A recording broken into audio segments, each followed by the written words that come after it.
For the third straight year, baseball needs a play-in game to fill out the postseason field. The Metrodome in Minneapolis is the site as the Twins host the Tigers for the AL Central crown here on TBS. The winner jumps on a plane for a Wednesday night dinner date with the Yankees. Tigers, Twins, coming up. Here's how Jim Leyland's club lines up. Curtis Granderson starts in center. Placido Polanco bats and plays second. A resurgent Maglio Ordonez is in right. Miguel Cabrera, the cleanup man, over at first base. Carlos Guillen, the designated hitter. Ryan Rayburn getting the start in left today with Brandon Inge, Gerald Laird, the catcher, and Ramon Santiago hitting 7th, 8th, and 9th for Detroit. Scott Baker on the mound for the Twins. A 15-9 record this year. Beat the Tigers in his last start.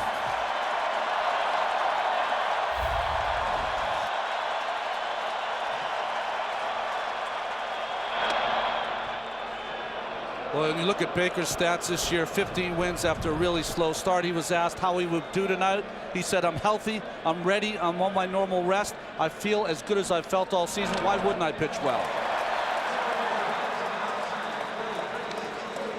Well, here's a scouting report on Scott Baker. He beat Detroit 5 days ago, but only went 5 innings through 105 pitches as he struggled a bit, giving up an earned run. Tough at home. Last 13 starts here, they've won 10, the Minnesota Twins. And a slow start this year, 2-5 in the beginning. Since July 12th, 12-4. And Baker ahead of Curtis Granderson, the Tiger leadoff man, who's hitting but .248 this year, still with 30 home runs, 71 runs batted in. But Ronnie, a lot of strikeouts, and for Granderson, a very low on-base percentage. Really different than he was a few seasons ago, especially '07. Fly ball, center field, playable for Denard Span. 1 out. That's how Baker pitches in this ballpark. He's one of those guys, he's very sneaky, has a little hitch in the way he pitches, throws a lot of high fastballs, and he's very sneaky fast. 254 flyouts this year for Scott Baker. That's number 3, sorry, in the American League. So he gets Granderson to start the game. Now Placido Polanco, the Tigers' second baseman. Polanco just 7 for 33 lifetime against Baker, but does have 10 homers and 72 RBIs.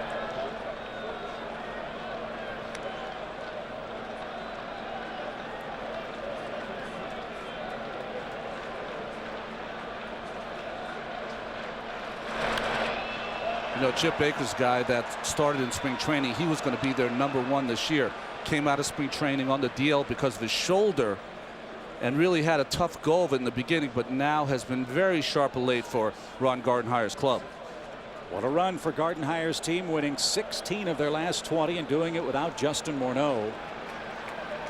Trying to extend their season with a win today. If the Tigers win, they go to New York. If Minnesota wins, they go to New York. Loser goes home. Very simple. Well, they have played awfully well in his stead, 16-4 since he's missed 20 games, but I'm sure they'd love to have Morneau out there. Another late swing by Polanco, foul to the right side. Huge crowd here at the Metrodome. They had over 51,000 here for the final regular season game on Sunday.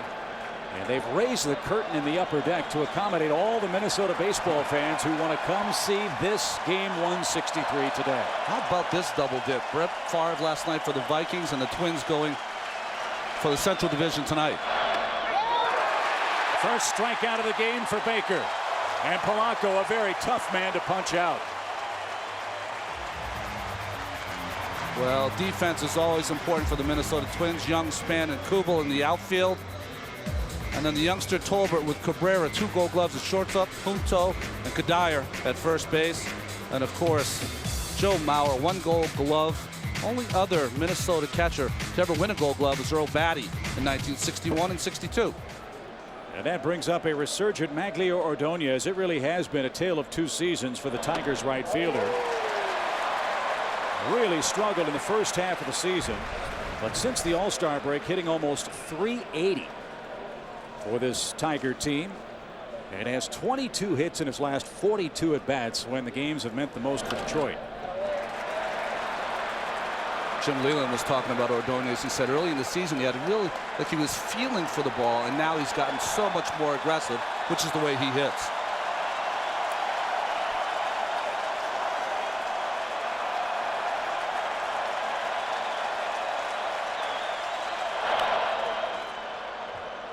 Ordonez stays alive. There are a lot of theories as to why Maglio struggled in the first half. The WBC was an issue. His contract option was an issue. His wife was very ill.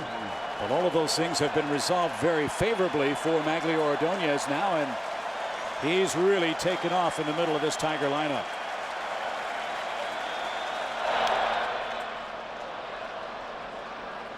And he stays behind in the count. No balls, 2 strikes. Well, we've seen it already from Baker. This Twin staff, Blackburn, Baker, whoever they throw out there, Slowey in the beginning, who now has been injured and had to have an operation, they throw strikes. Lowest amount of walks in the American League, 460. Fly ball right field, playable for Kubel. He's got it. 3 up, 3 down for the Tigers in the top of the first.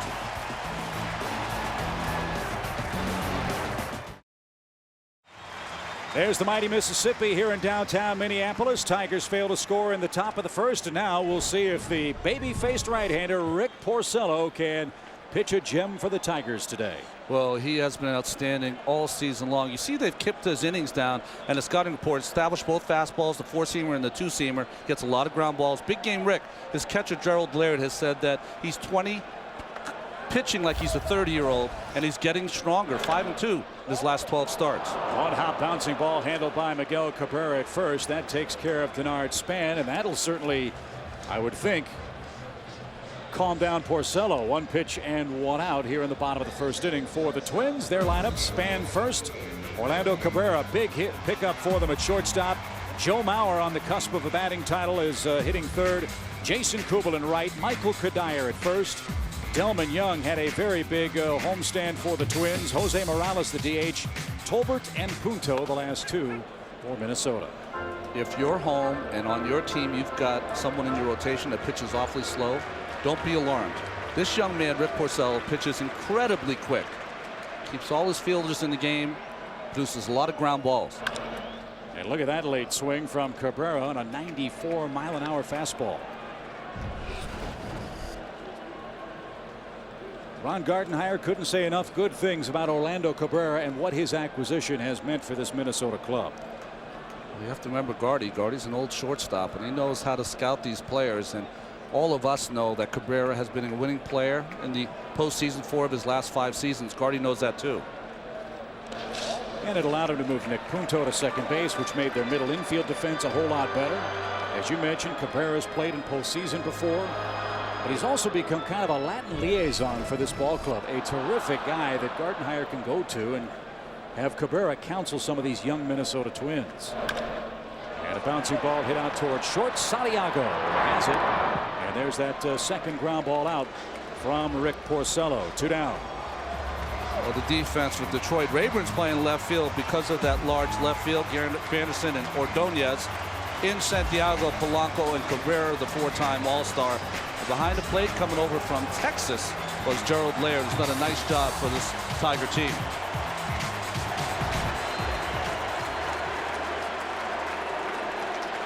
Crowd chanting MVP for Joe Mauer, who hits with the bases empty here in the first inning.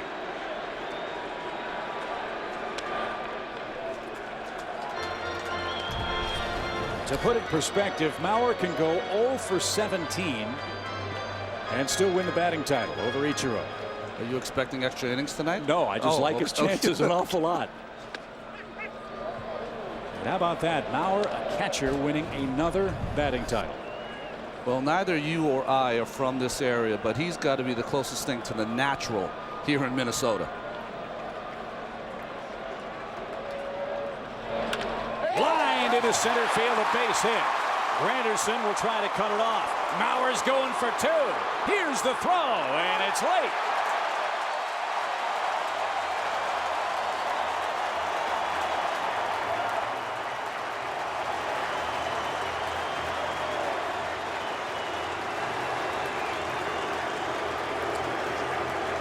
Well, the Metrodome and Joe Mauer are synonymous with line drives.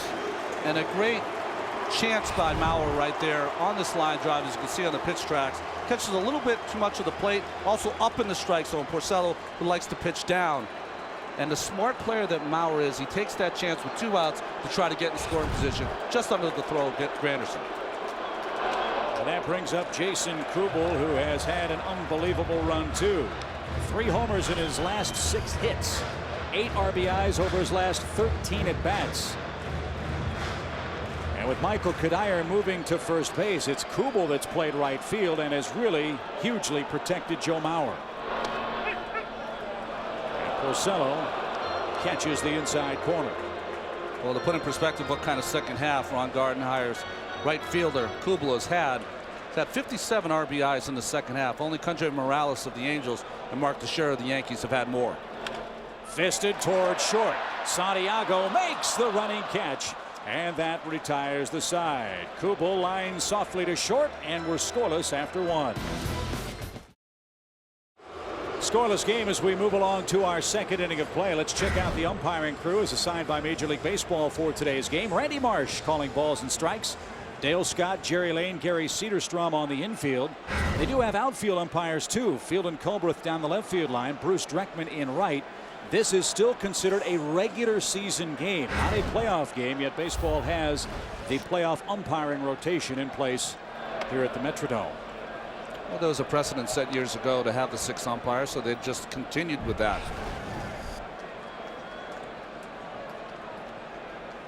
Miguel Cabrera leads off the Tigers second and launches one out of play for a strike. With all due respect to the fans in Minnesota, a lot of fans in Detroit think this man's the MVP of the American League. 33 homers, 101 knocked in. I think they're both come from the same stock, he and Mauer. They're both on teams that have had struggles throughout the entire season, but they have been consistent. And let's face it, Cabrera's been there from day one. Mauer, of course, missed some time early in the season. Well, it's hard to believe Cabrera's only 26 years old.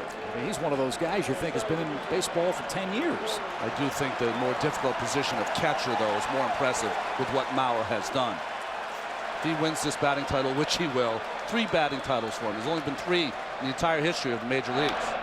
Fisted foul back by Cabrera, who stays alive here in the Detroit second. A ball, 2 strikes.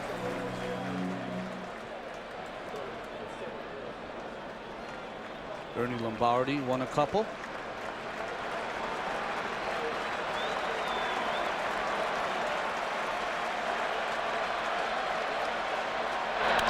Fly ball hammered left center field, and that's trouble. That's going to get down and bounce off the fence.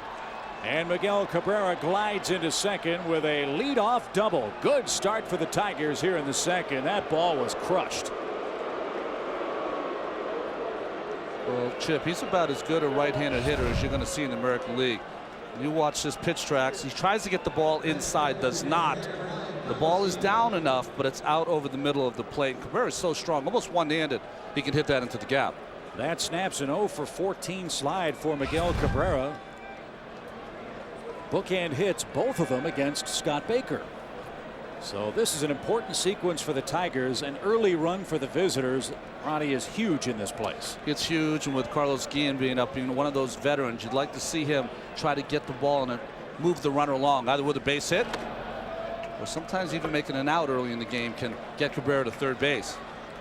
It's been an injury-plagued year for Carlos Guillen. Shoulder problems have limited his hitting mostly to the left side of the plate. Talked with Lloyd McClendon about that, the Tiger hitting coach. He said he can hit right-handed if need be, but much better from the left side right now.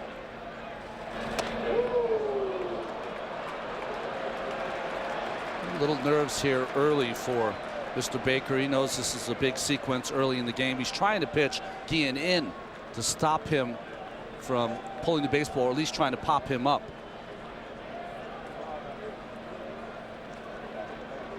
Imagine these managers go through the entire year, 162 games, still got to play one more. But that's what makes it fun. As we say on TNT with the NBA, win or go home. And that's the task for the Tigers and Twins today. Guillen ahead in the count, 2 balls, no strikes.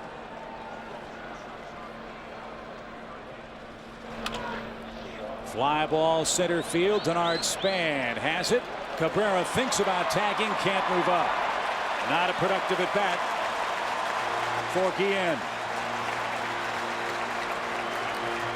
Well, that was a nice counter there. Span, who has a very good arm, covers a lot of ground in center field. See, Cabrera goes back to the base, but nice form by Span, getting behind that baseball, getting some momentum towards third base. No chance for Cabrera to advance. So Ryan Rayburn stands in. He's the Tiger left fielder today. Jim Leyland offered his explanation as to why Rayburn's starting today. Well, one of the reasons, sorry Chip, is he had 2 home runs on Sunday, but he is a much better defensive player in left field, and the left field here probably is the largest field to cover in the Metrodome. But it takes a guy like Marcus Thames, puts him on the bench. 4 home runs and 26 at bats against Scott Baker. So that tells you what Leyland thinks about defense here in the Metrodome. 1 ball, no strikes. Cabrera led off with a double to left center, and he stands at second with 1 out.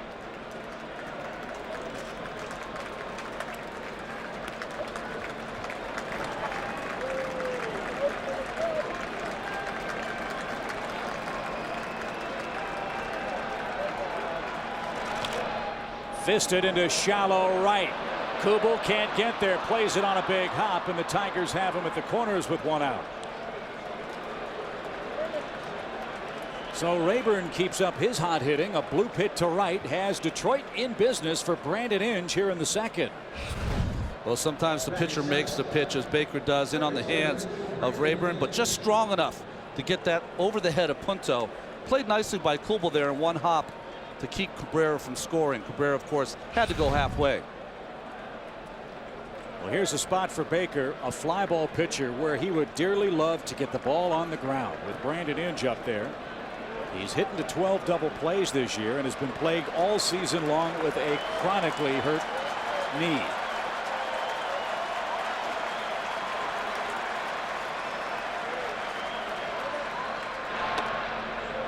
And he takes high and tight for ball 1. Inge hitting .230 with 27 home runs. Most of that damage, though, Ronnie, done well before the All-Star break. He's hitting only $187 in the second half of this year. Well, people always talk about hitters, and when they do not have their legs, it's bad for their defense and running. It's bad for the hitting also. They don't have that foundation or base.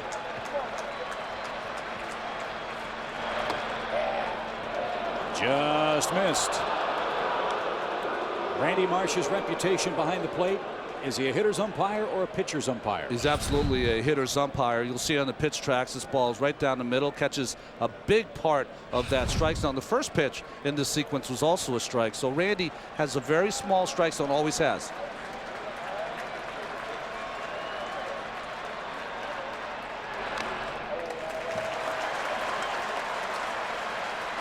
Two balls and a strike. Which I think on the long run might work a little bit against Baker, who needs some of those called third strikes. Porcello, on the other hand, a ground ball pitcher. He can just throw the pitch, catch more of the plate, and put the ball in play.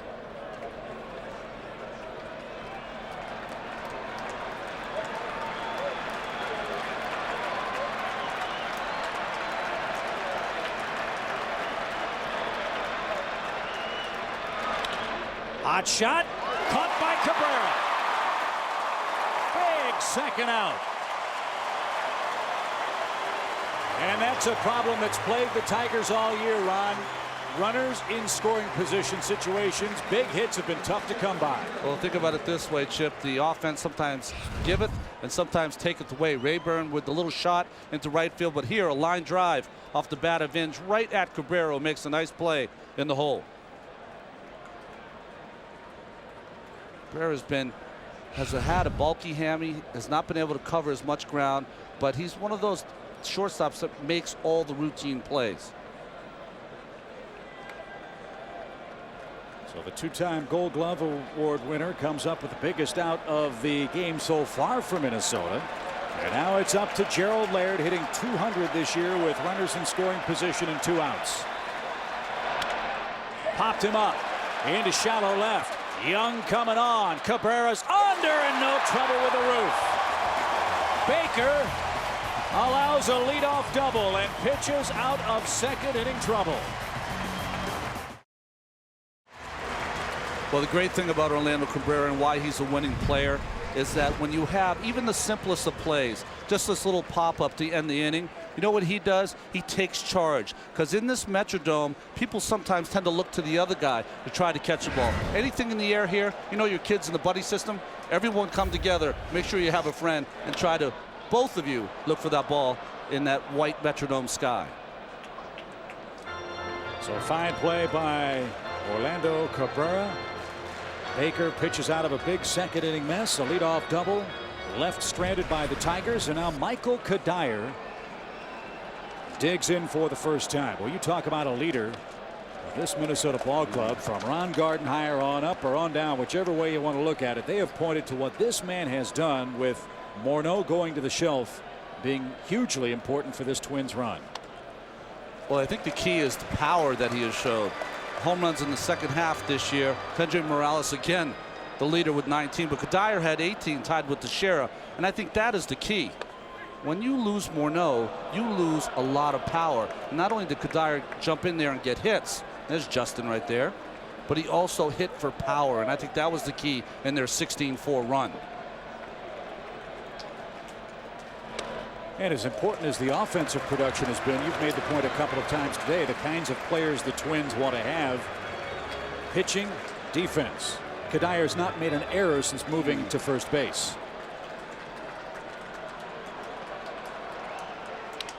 And a chopper hit toward Inge at third. Convenient hop.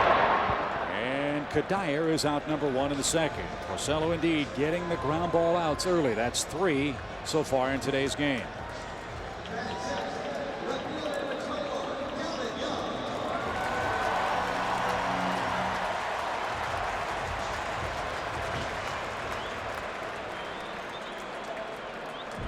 Delman Young bats for the first time. And he and Jason Kubel had themselves quite a week for Minnesota. Major League Baseball announcing yesterday that Delman Young and Jason Kubel were co-players of the week in the American League.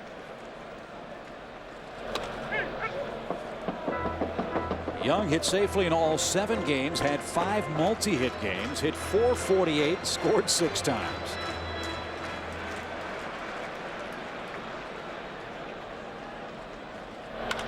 And has an 8-game hitting streak entering today's tiebreaker against Detroit.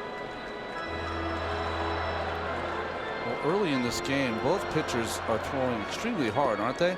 Hitters have been behind in the count, behind on those fastballs. And Young chased a high heater from Porcello, his first strikeout of the game. That was nasty. 2 out. Well, he has the 4-seam fastball that he can ride, throw 93, 94 miles an hour, but lives with his 2-seamer. But when he gets ahead, occasionally he can get that strikeout like he did with Young. The X factor, Porcello so far delivering early.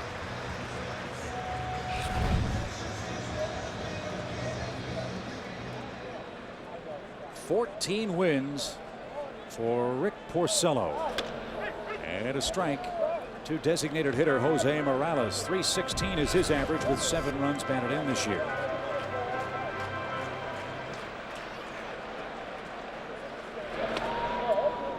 There's the good changeup for Porcello. The great thing about what Rick Shear has done with all the coddling of pitchers throughout baseball, his last 4 starts he's gotten better. 2-1, ERA under 3. As his innings have gone up, he's gotten better. Can't pitch much better than he did in the second. 2 straight strikeouts and 3 up, 3 down. Scoreless game after 2 at the Dome. Well, it's 2 straight years, Ronnie, for the Twins playing an extra game to determine their playoff fate. I'm sure they'll be in it next year, and if the weather's like this, Target Field's not going to be an awful lot of fun place to be, huh? It's not, but it's not a fun place so far in these tiebreakers from Minnesota. They haven't scored yet. 11 straight innings now without scoring a run. They were shut out last year by the White Sox and John Danks. So Scott Baker out for his 3rd inning of work, facing Ramon Santiago, the shortstop. He's hit him well, has Santiago, 6 for 15. To me, the pressure is on the Tigers early. And I think what happens, I'm sorry, on the Twins early. Because the longer they go into this game, being tied or close to Tigers, they've got to feel really good about their chances of getting a bloop and a blast with all the power that they have. I mean, the key is if they stay close, they'll take this crowd, kind of subdue it a little bit. That's why an early run for the Tigers, very, very important, especially the way Porcello is pitching. You mentioned he's really stepped up. Span charging, gets there. Another fly ball out, takes care of the Tigers shortstop, Ramon Santiago. 1 out. Well, they have 2 center fielders for this Minnesota Twins team that can cover a lot of ground. You just saw Span and Carlos Gomez, who sits on the bench. Both amazing defensive center fielders. Span, the better hitter. Curtis Granderson flied out to open the ball game. He loves hitting in this ballpark. A career .300 hitter at the Metrodome with 7 home runs in 40 lifetime games. And left-hand hitters feast in this place with the baggy in right and 327 feet down that right field line. Popped up left side. Can anybody get there? Young on the run and has no play. It's in the Twins bullpen. Well, that was very interesting. All 3, the shortstop, third baseman, and the left fielder, lost that ball for a matter of seconds. By the time they picked it up, it was able to fall in. So even the home players, Ron Gardenhire was saying that other teams come in here, they play very nervous. He said, my team plays nervous too, just a little less nervous.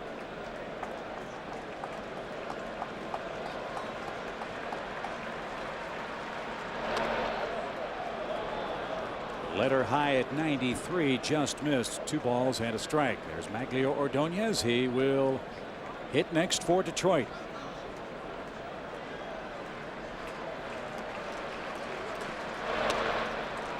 That's down and in. Ordonez in the hole, I beg your pardon. Polanco will hit next with bases empty and 1 out. Scoreless game, 3rd inning.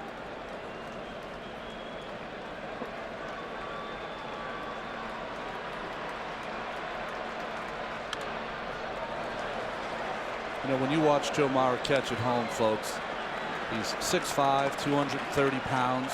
And what you want in your catchers is a low target and to be very quiet back there. He doesn't get any quieter than Mauer watching him give the signs and receiving the ball. He waits for the ball to come to him. He doesn't stab at the baseball.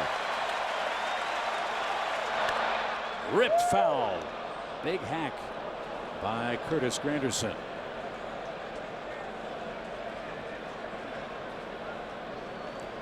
Well, Granderson has been a tough out on the road this year. He has 30 home runs for a leadoff hitter, which is extraordinary, but 20 of them have come on the road. Comerica Park, a big yard. And Granderson is aboard with a walk. First walk of the game from Scott Baker.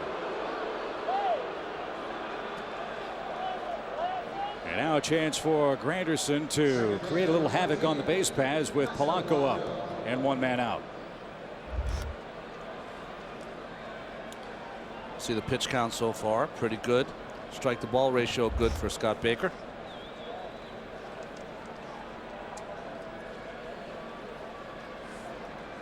Polanco, a tough man to strike out, did strike out looking his first at bat of the day. He's only struck out 45 times in 613 at bats this year. And ducks under that pitch, ball 1. You know what they do love to do with him, even though Granderson's speed, he can steal the bag by himself. They love to hit and run with Polanco. He's got that kind of stroke that he almost likes to serve the ball to right field naturally.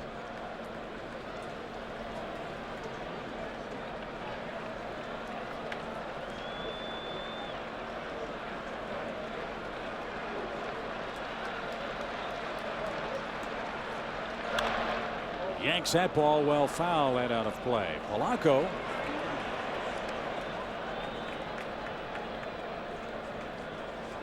grew up in the Cardinals system.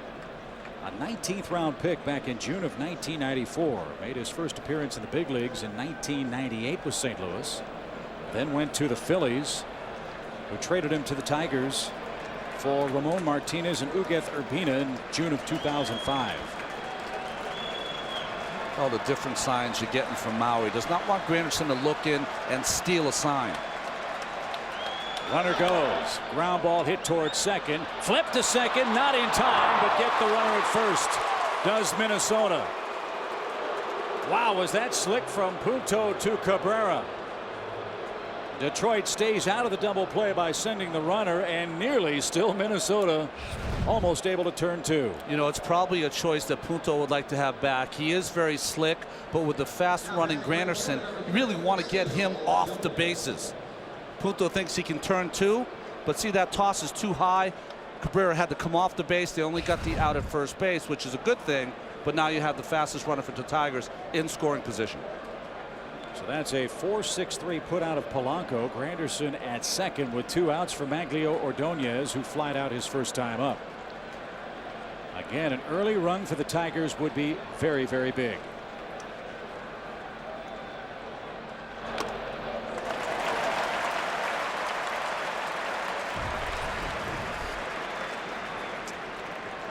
You know, this is big for the Tigers. You know, everyone knows the numbers that have happened. They were leading their division by 7 games after the games on September 6th. They've seen this kind of free fall. They've lost a 3-game lead with 4 games to play. And here you are, still have a chance, 1 game to erase all of that misery. Line drive into center field. That's in for a hit. Here comes Granderson. He's going to score, and the Tigers have an early lead.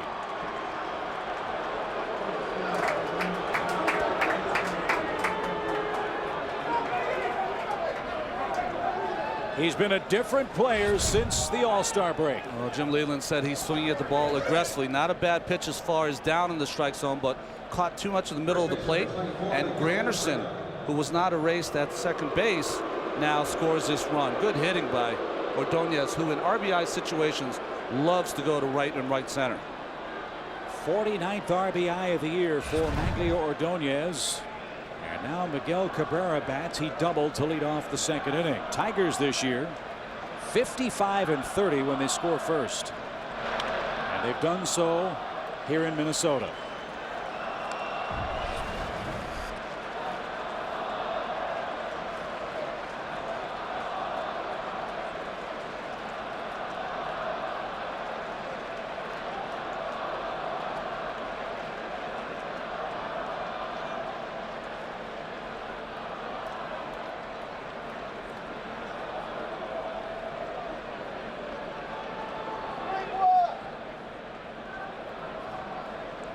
Great equalizer to crowd noise, isn't it? Early lead. A deafening silence.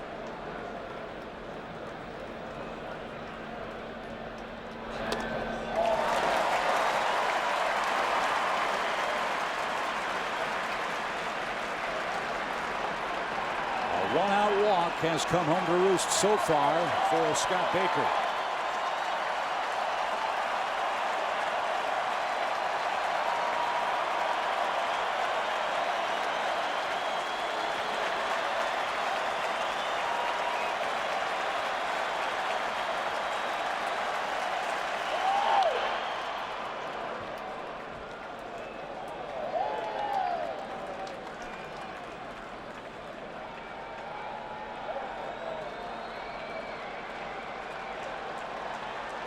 Baker a season ago was very economical in giving up home runs to right-handed hitters. Only 11 in 2008. This year in 380 at bats, 21 home runs he's given up to the right-handed hitter.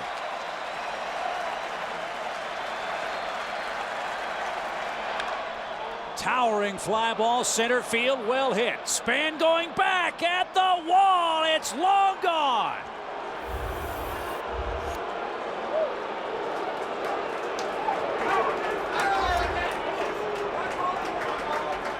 The Tigers have scored 3.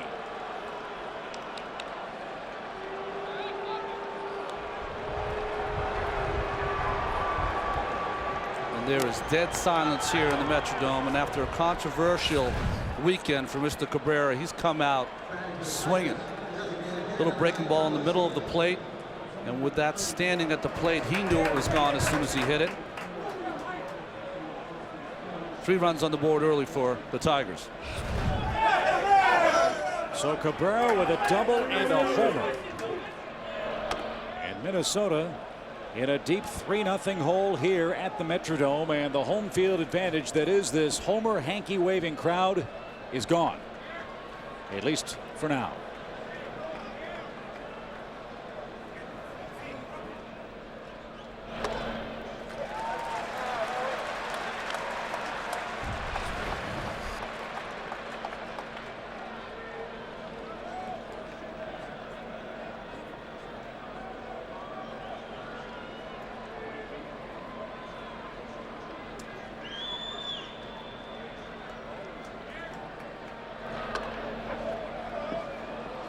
Lines up and away from Baker to Carlos Guillen.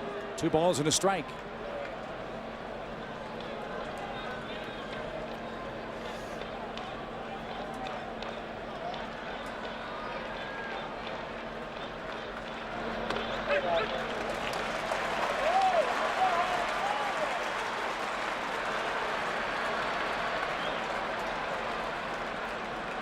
Year-old Rick Porcello has been handed a 3-run lead in the biggest game of his professional career.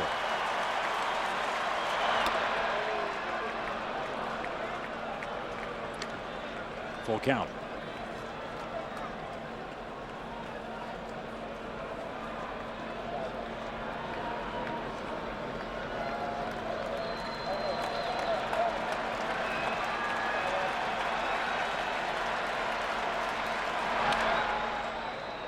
And that's lined out of play. Let's check it again with Craig Sager. Craig? Chip, you're talking about Rick Porcello. After he gave up that double to Joe Mauer in the first inning, he came in, immediately went to the manager, Jim Leyland, and said, hey, that was my fault. That was my fault. I threw a bad pitch. My fault. My fault. Went over and sat down to the dugout and just went about his business. Also, you can hear some of the Tigers not too impressed with the fact that Minnesota finished 16-4 their last 20. They said 3 of those 4 losses were to us. So the Tigers in the Lions' den have scored 3 times in this ball game. They do all the damage in this 3rd inning. A 1-out walk. Minnesota can't turn 2, and the Tigers score 3. Miguel Cabrera, a mammoth shot in the 3rd inning, gives them a 3-0 advantage.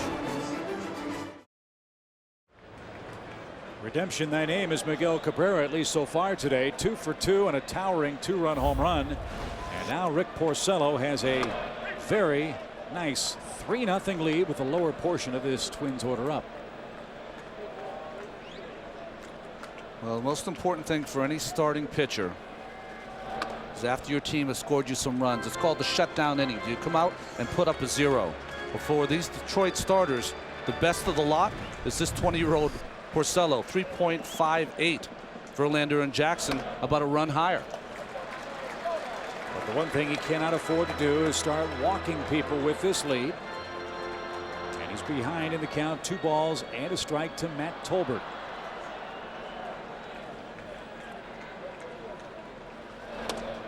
And now 3-1. Tolbert, a prototypical Minnesota Twin player, isn't he? Takes a lot of pitches. Very talented player defensively. He's going to become a very good hitter, Ron Gardenhire has said. And I think the key for it happens for especially young pitchers, but it happens to veteran pitchers too.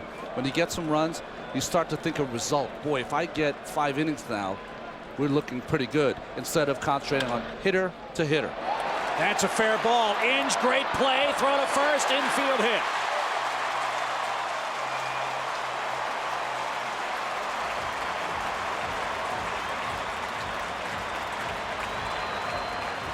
Well, his knees might be sore, but I'll tell you, all season long, Brandon Inge shows a toughness that this Tiger team has.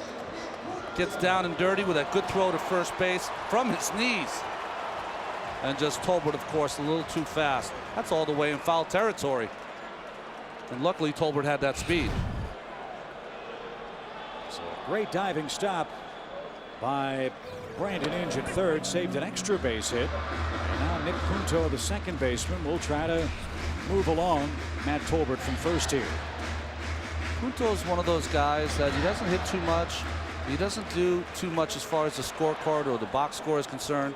The Ron Gardenhire has said, I just got a bunch of ball players. A bunch of baseball players. And when you hear managers talk about their power, their speed, their relief pitching, you very rarely hear a manager say, I have a bunch of ball players. And what are ball players? Those are guys that take the extra base. Guys that know when to steal a base like Joe Mauer. Guys that throw to the cutoff man, backup bases, all those little things that you love to see. Punto does all of those in spades. That's off the plate. 1 ball, 2 strikes, and there is a Minnesota way to play. And if you can't play Minnesota baseball, whether it was Tom Kelly managing this club or Ron Gardenhire, what do? Kind of move you along. Yeah. You can go to another place. And Punto down on strikes. Can't move up Matt Tolbert. One on, one out. Big 3-run lead for Rick Porcello. Jim Leyland says that's awfully important. Well, I mean, you like to get out to a lead. There's no question about that, but you know this place. So we got a lot of baseball to play left, and we just got to stay after it. You know, we got to add some runs. Now we're going to have to score more runs. We got to add them on. Well, like Jimmy Cabrera, that's how he's hit the ball all season long, hasn't he? Yeah, well, he's, you know, particularly in a ballpark like this. I mean, that was a long one, but he can, you know, he can hit it over the baggie in a heartbeat. So, you know, he's got power to all fields, and he's really a good hitter for this park. What's the difference between Maglio Ordonez before the break and after? Real tentative early on in the season, and lately much more aggressive. So those two big poppers in the middle of the Tiger lineup have accounted for all the RBIs today. Jim Leyland very happy about that, but he's right. A lot of baseball left in this ballpark with this Minnesota team. One on, one out. Denard Span bats, hit the first pitch to first and was retired.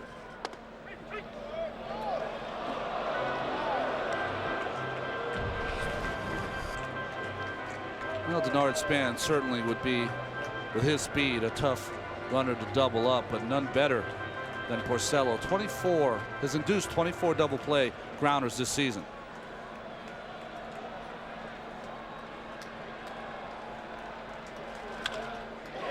Base hit the other way by Denard Span. Tying run to the plate for the Twins with one out in the third. And here come the Piranhas, and here come the Hankies.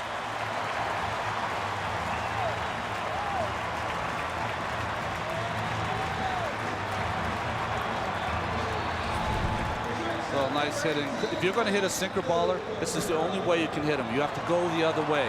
Anytime you try to pull, it becomes ground ball after ground ball to the second baseman.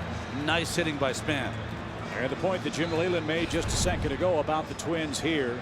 8 times this year, the Twins have come back from a 3-run deficit or greater to win. 5 times it's happened here at the Metrodome.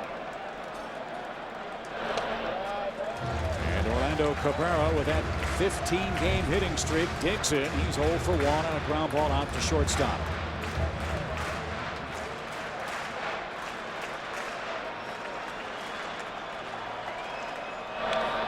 And ripped straight back. We welcome you to the Metrodome in Minneapolis with Ron Darling and Craig Sager. Chip Carey with you. Game 163 of American League Central Division play.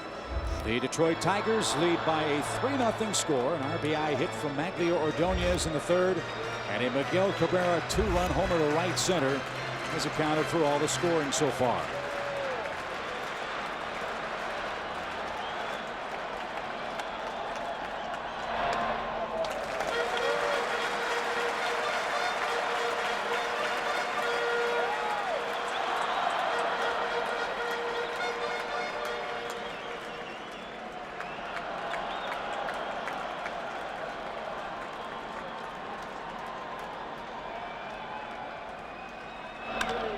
Ripped toward right. That'll chase Maglio Ordonez back to the edge of the track.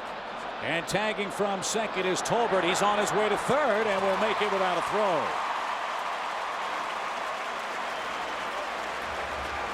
Cabrera flies deep to right. Runners at the corners for Joe Mauer. Just the little things here. You can see how this ballpark plays. Not hit very well by Cabrera. Got almost to the warning track. Tolbert went back and tagged up. Now at third base. Case of a pass ball. Wild pitch. Might be able to sneak a run.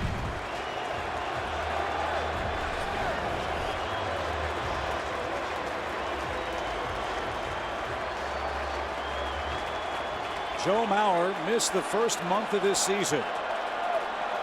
The first pitch he saw after missing the first month was a home run.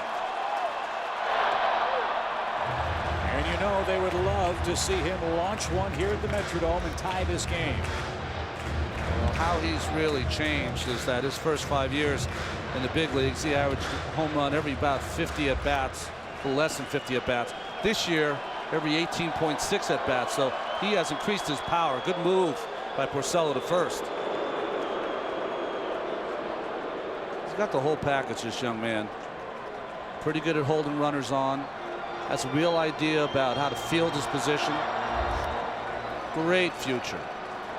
41 pitches so far. Outfield very deep. Mauer can hit it everywhere. And takes way high. Well, this is the choice you have, Chip. Are you going to pitch to Mauer even though you have the 3-run lead, or are you going to pass with 2 outs to Kubel? Looks like right now being very careful is Porcello with Joe Mauer, because in these big games, your big players usually come up big. There's Jason on deck. Go by him. Ball gets thrown away. Runner from third's going to score. Tolbert comes home, and a bad break for Minnesota. That ball hit Jerry White, the first base coach. So there's a gift. It's a 3-1 game. Well, Porcello paying a lot of attention to not a big lead there off first base. You see how it caromed off the runner, hit Jerry White. Very good move here by the pitching coach for the Detroit Tigers. Come down and really settle down his young pitcher. A lot of times with runners on base and the big hitter up, it's almost like you don't want to face the hitter. You want to try to pick someone off. It's Rick Knapp, of course, the Detroit Tigers pitching coach. Just by him, hits Jerry White with that carom. But luckily, Tolbert, paying attention at third base, saw the carom, and with the hustle play, was not a victim there at home plate.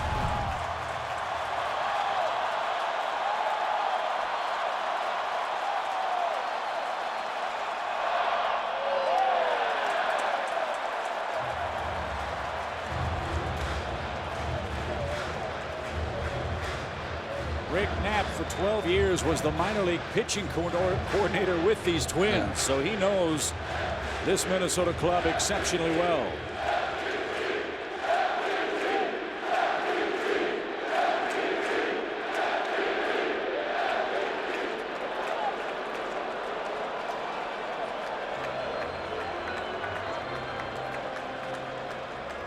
Such a calmness to Mauer when he's at the plate.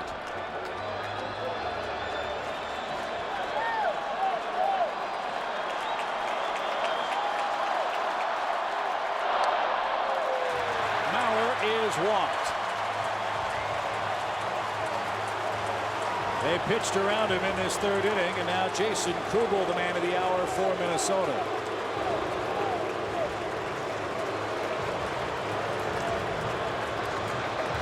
Kubel hit a soft line drive to short that Santiago caught with Mauer at second base. 2 outs in the first inning, and he has really hit Porcello hard.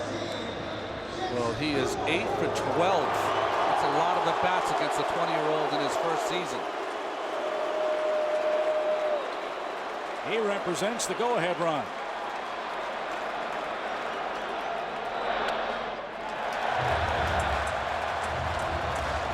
Porcello, who was working very quickly in the first couple of innings, now has really slowed down his tempo. He's using a lot more breaking pitches early in the count, which is making him get behind in the count. Sliced down the left field line and well fouled.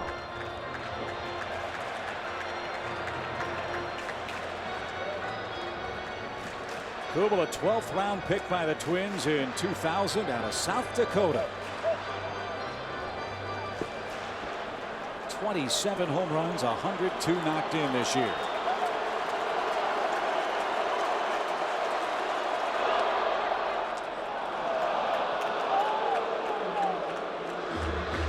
Knowing the importance of this game, Jim Leland has not hesitated to get his bullpen up and busy. Zach Miner, he told us before the game would be first man in if trouble was afoot, and he's up now. And how about Porcello? He strikes out Kubel and leaves 2 runners stranded. Only his error has allowed a Minnesota run to score. We go to the 4th inning. Nothing like a little emotion from a young 20-year-old who just got a huge out. Well, after making that own error, nice to see Porcello showing that emotion. He wants to be in this ball game with his lead. And he took care of Jason Kubel with 2 on, 2 out to end the Minnesota third. His lead trimmed now to 3-1 with Ryan Rayburn starting things off for the Tigers.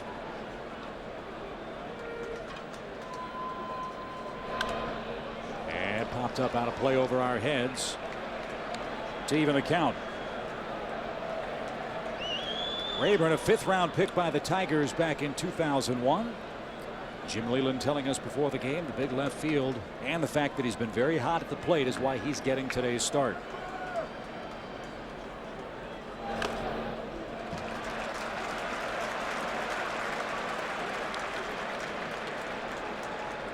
You know, in this offensive-minded world, it's nice to see that you can get in the lineup sometimes because you can play both sides of the baseball. Hit it and catch it.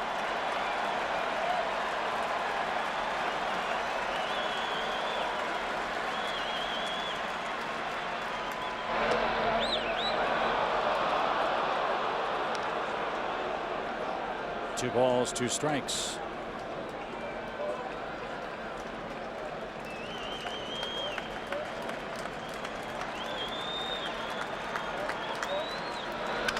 Line over short, and Rayburn's 2 for 2 today. Good start for Detroit in the 4th inning, protecting a 3-1 lead.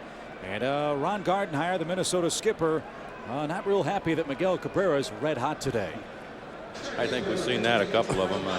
You hung a slider there and he hit it off those seats out there. The first one looked like not that bad of a pitch, and he yanked it out in the gap. You know, one of the things, we don't want him to beat us, and with a man on first, he's trying to be careful, but he's a good hitter, and you hang one, he's going to hit it. Cardi, you're awfully proud of this team the entire season, but especially the way they went to the whip the last 3 weeks. Yeah, we've battled really hard, and to get to this point, and these guys, there's no giving up in them. We got down quick, but we came right back, scored a run. We'll see what happens here. We've got a good bunch of guys here that really get after it. We'll see what happens. What do you think of Baker so far?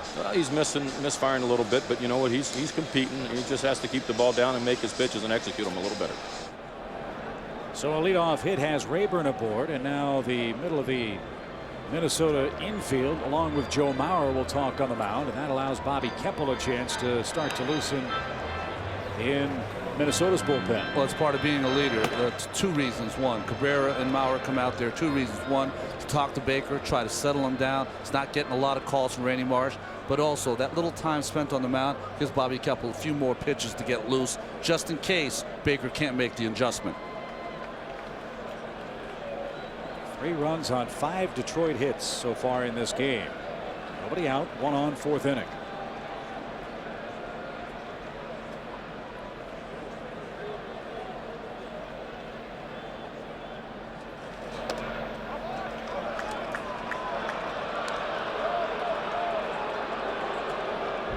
Well, if he's missing, he is not missing by much. It's got to be very frustrating. You'll see on the pitch tracks here. I thought that pitch was a little away. We'll see in the pitch tracks. Yeah, just missed. Good call by Randy Marsh. You see Rick Anderson, the pitching coach, coming out to speak to Scott Baker. But you're not going to get those calls from Randy Marsh on the corners. He's one of those umpires that has a real strict kind of strike zone. So what you have to do is the adjustment you make is throw more strikes early and let the people put the ball in play. I think that's the key. And he's known for throwing the highest percentage of strikes, Baker. He's 2nd behind Roy Halladay. Almost 70% of his pitches are strikes. Not that way this evening. Or I should say this afternoon. This is a very strange, time.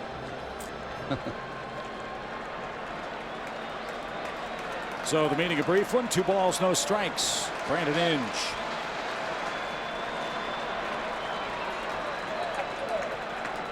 Baker, a fly ball pitcher, would love a ground ball out.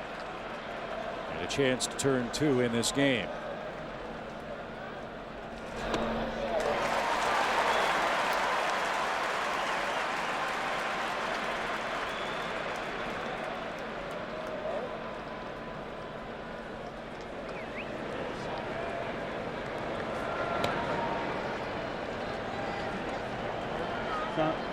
Sounds good.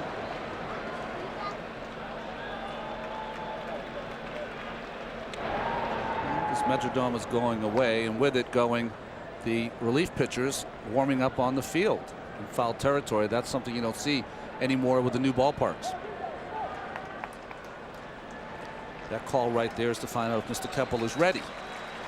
Whatever happened to just tipping your cap? Yeah, that was a long time ago. Long time ago. Okay. 2 balls and a strike.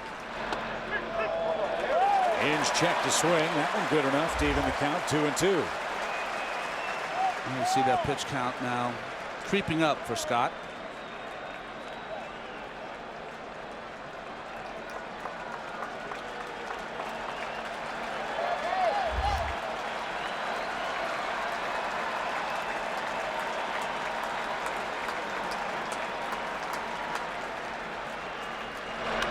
Popped up. That is playable over at first and foul ground. Kadyr's got it. He has not made an error, as we told you, at first base defensively. And Inge pops out. So he's 0 for 2, and Gerald Laird, the catcher, digs in. The catcher, Gerald Laird.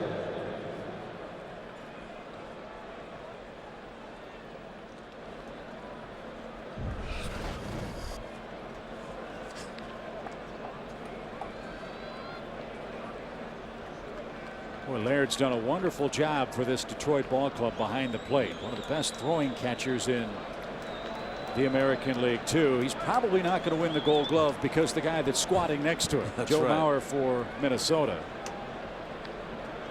But Laird has thrown out more base stealers percentage-wise than any other catcher in the American League. 41%, nearly 42.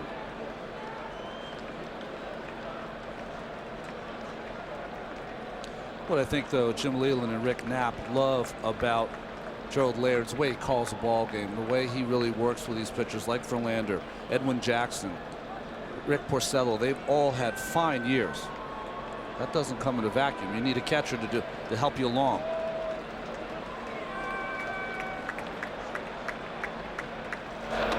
High and tight.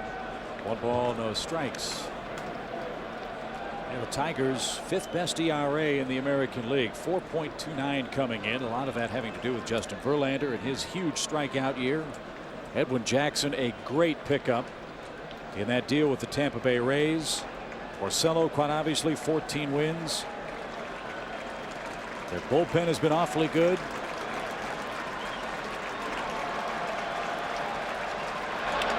And that's fisted toward third. Should be 2. There's 1.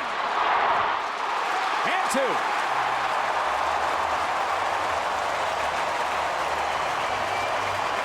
Big time takeout slide by Ryan Rayburn at second. Old-fashioned baseball right there, folks. Final regular season game in the history of the Metrodome. Will there be more baseball here this October? Well, the Twins have to come back for that to happen. 3-1, Detroit leads them. And Rick Porcello just keeps on pouring strike after strike on that Tiger mound. Michael Kadir now behind 0-2. But Porcello really was responsible for his own undoing.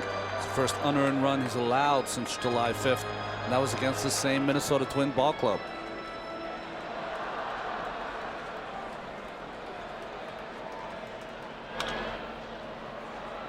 That's an error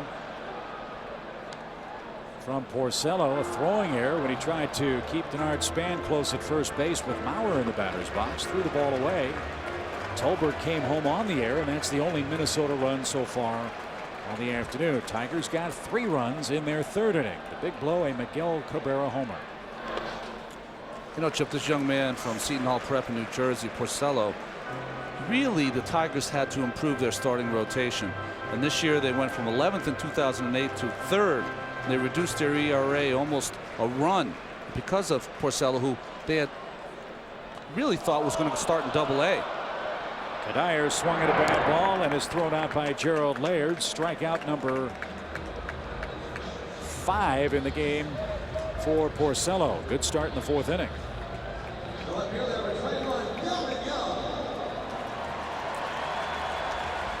But it's really interesting. Jim Leland has been very protective of Rick Porcello. He started the year very slowly for this Tiger team. They gave him 16 days off around the All-Star break, where they pretty much shut him down, didn't let him pitch. And the reason for that, Porcello hadn't worked more than 125 professional innings. This kid was pitching an A-ball last year in Lakeland. And they kept him coming into the start at about 165 innings. And that got Laird and Randy Marsh behind the plate. 0-2. I think that's been the goal of a lot of teams, as you see both Laird and Randy Marsh trying to shake it off. Watch this foul ball by Young. It's the top of the glove of Laird and the mask. And then with the rebound off the mask of Randy Marsh, looks like it came back and hit Laird.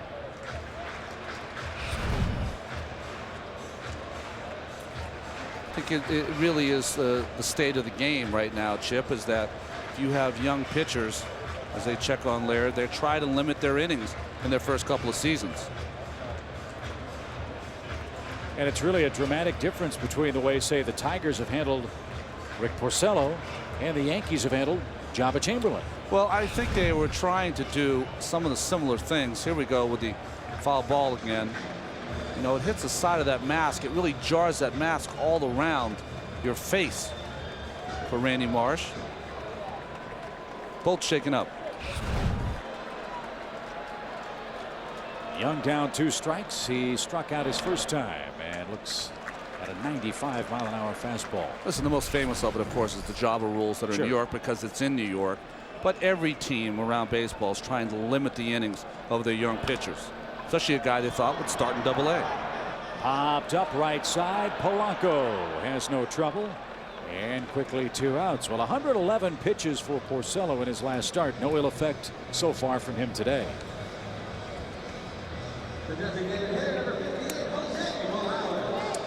He's pitched, I think, under command, under control. He's gotten ahead. He's walked only 1 guy. Throwing error is the only reason Minnesota's on the board so far. Those 111 pitches that you said, Chip, were the most he's thrown all season long. So a manager with a young pitcher to go that long tells you the kind of confidence he has in him. Here's Jose Morales, and he swings late. No balls and a strike.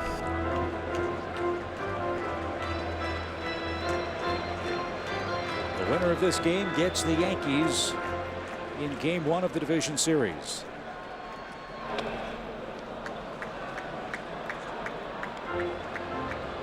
And we understand that Joe Girardi earlier today announced that they would play Game 1 tomorrow.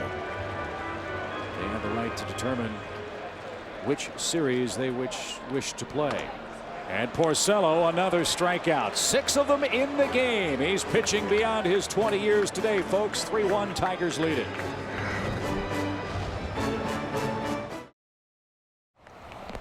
I don't know about you. I'm glad we're inside. It's been a nasty day in the Twin Cities the last couple of days here in October. And the Detroit Tigers, as we said earlier, in the Lions' den today, up 3-1. Middle innings now, 5th inning. Santiago, Granderson, Polanco coming up. Well, this is a huge inning here for Baker, because if he was able to go 1, 2, 3 through this lineup, he won't have to face Ordonez. Won't have to face maybe Miguel Cabrera with some people on the bases.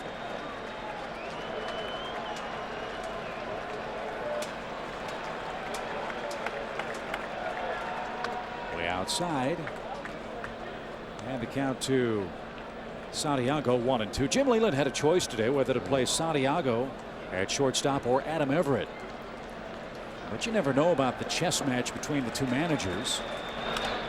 As this ball popped up toward third, Tolbert drifting out in foul ground. Cabrera joins him and takes over.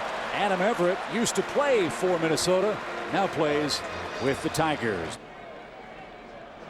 Top of the order, Curtis Granderson's up. And how does the injury to De La Rosa affect the Colorado Rockies in their first-round matchup? Well, it's definitely going to affect him. He was outstanding, gives him that left-handed complement to Ubaldo Jimenez. But now moved up on the chains. Maybe Aaron Cook, who missed a lot of time in September, he might have to make a start. Of course, Jason Marquis is another one that's suffered a little bit in September, but he's a great veteran, has pitched in the postseason. Boy, do the Rockies give the Los Angeles Dodgers everything they could have possibly wanted in that chase in the National League West. The Rockies at one point were 15.5 games behind Los Angeles and took it to the final Saturday before things were decided for LA.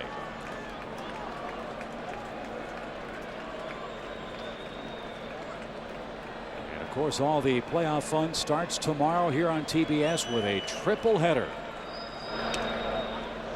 Granderson looks inside. 3 balls and a strike. Got the Rockies and the Phillies from Citizens Bank Park. Ron and I will be in New York for the winner of this game and the Yankees.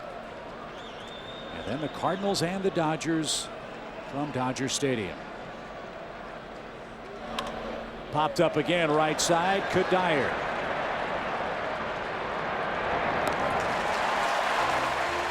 2 pop-outs from Baker in this Detroit 5th inning.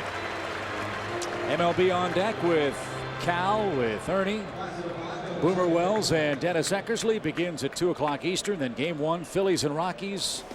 Yankees will play tomorrow night. And then the Dodgers and Cardinals, a triple header, as we said. Captain Morgan presents our Inside MLB beginning here on TBS.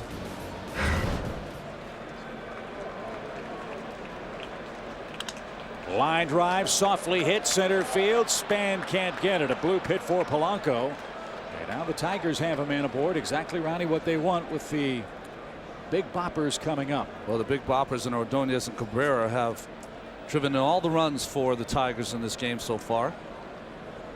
Ordonez with a single, and of course a 2-run home run for Cabrera. But this is the RBI hit from Ordonez, who Jim Leland told us has been very aggressive in the second half, and it's really showed in his RBI output and also his batting average. So he's 1 for 2 with an RBI.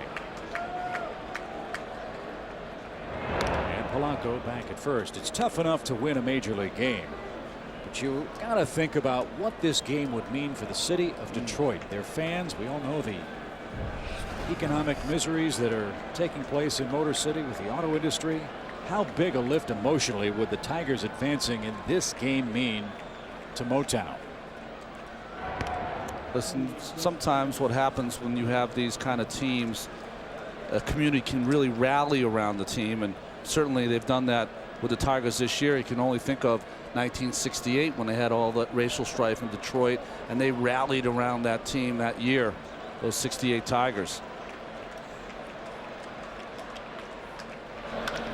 Hard hit ground ball to short. Cabrera's got it. Force at second, retires the side, and we are halfway through regulation play at the Metrodome with Detroit leading by 2.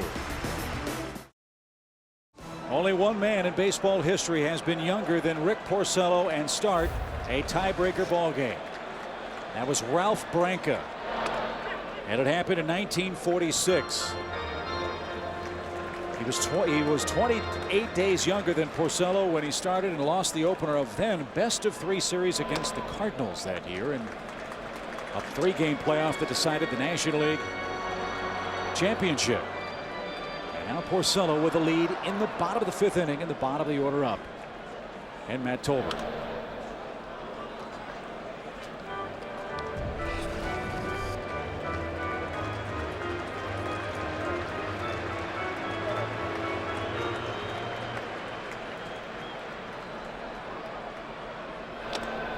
And he just continues to blaze the baseball. He has struck out 7. He has struck out 4 of the last 5 he's faced.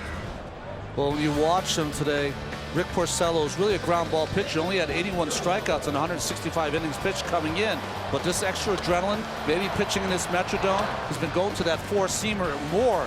And that's the reason he's got those 7 punch-outs. Gerald Laird, his catcher, said that when I catch Porcello, sometimes I forget that he's 20 years old. He pitches like a guy who has 5 or 6 years experience. I love what Jim Leland said too.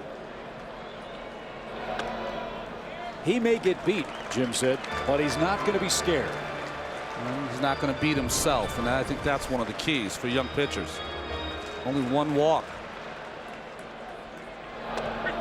Giving the Twins a little taste of their own pitching medicine so far in this game, as Rick Porcello 1 strikeout away from his season high of 8.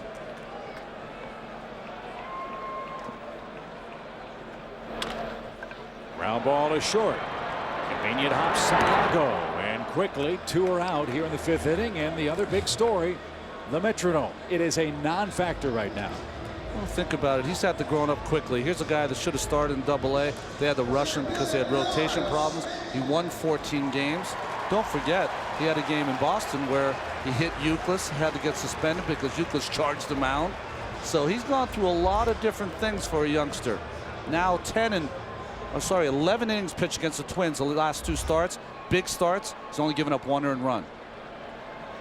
He has bases empty, 2 outs in the top of the order. Denard Span, who bounced to first and has singled today.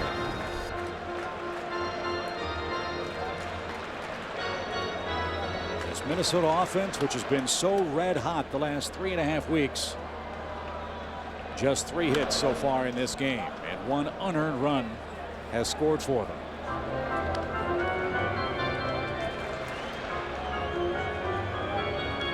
It's nice to see young players kind of grow up right in front of your eyes, you know? That's what we're seeing from Porcello tonight.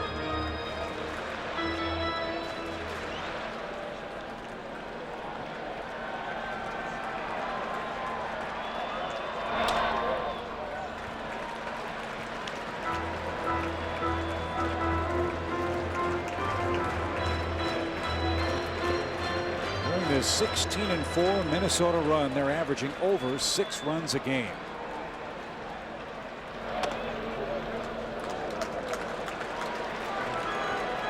And Dave Dombrowski, the general manager of this Tiger ball club,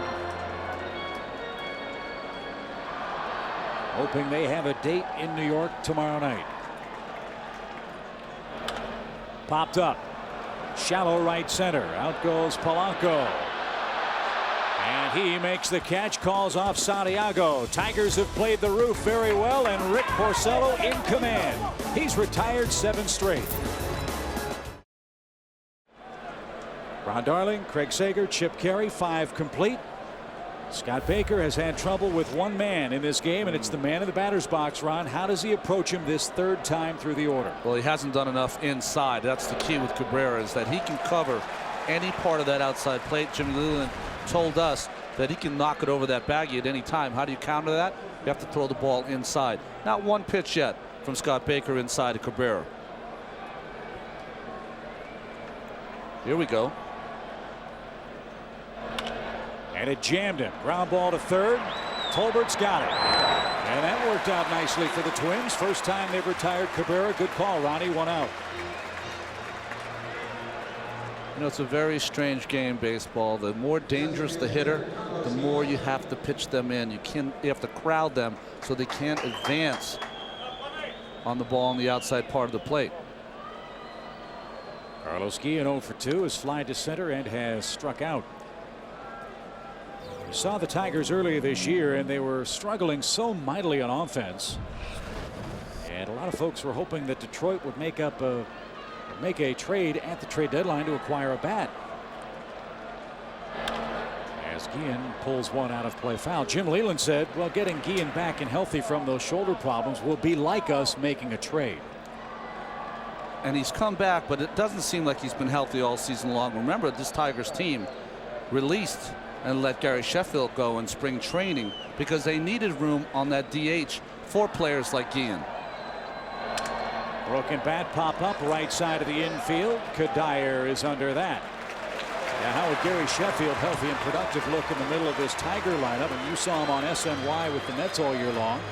Gary Sheffield had a resurgent year in the National League. He really did, and he played a fantastic baseball early. Then the injury bug kind of hit him, which happens to a lot of 40-year-old sluggers, and didn't play a lot down the stretch.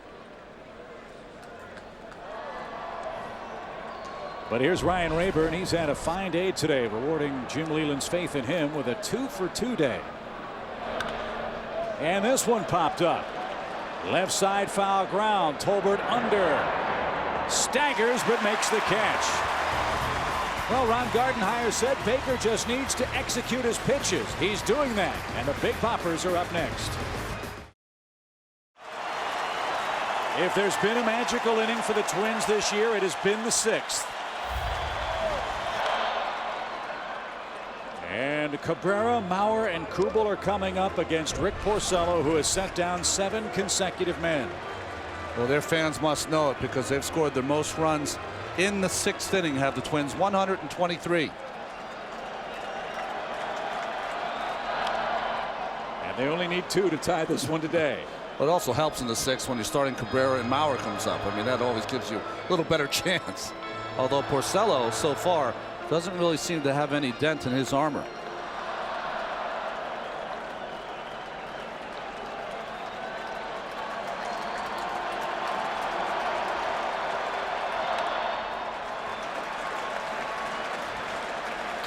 One ball, 2 strikes to Cabrera. 15-game hitting streak. And Yes, this is a regular season game, so that streak's still alive. Well, the one thing, if you're Porcello, you don't want to get away from, Chip, is that he has been a ground ball pitcher his entire season this year. You start to fall in love with strikeouts and start trying to go for those punch outs. That's what puts you sometimes in harm's way. Elevating the ball. Fly ball center field. Granderson should have no trouble. And a big first out in the 6th inning. 8 up, 8 down for Porcello.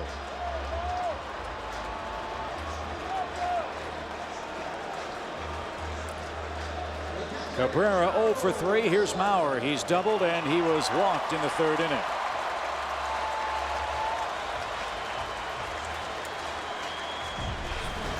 Mauer almost certainly has clinched the batting title at 365 with that 1st inning hit.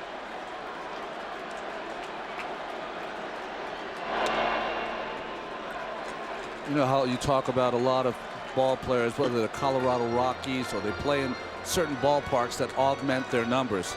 We'll talk about consistency, which every pro tries to seek. Home and road. 326 with 36 home runs at home. Sorry for Joe Mauer. 327, 36 home runs on the road. Pretty amazing for a pretty amazing player.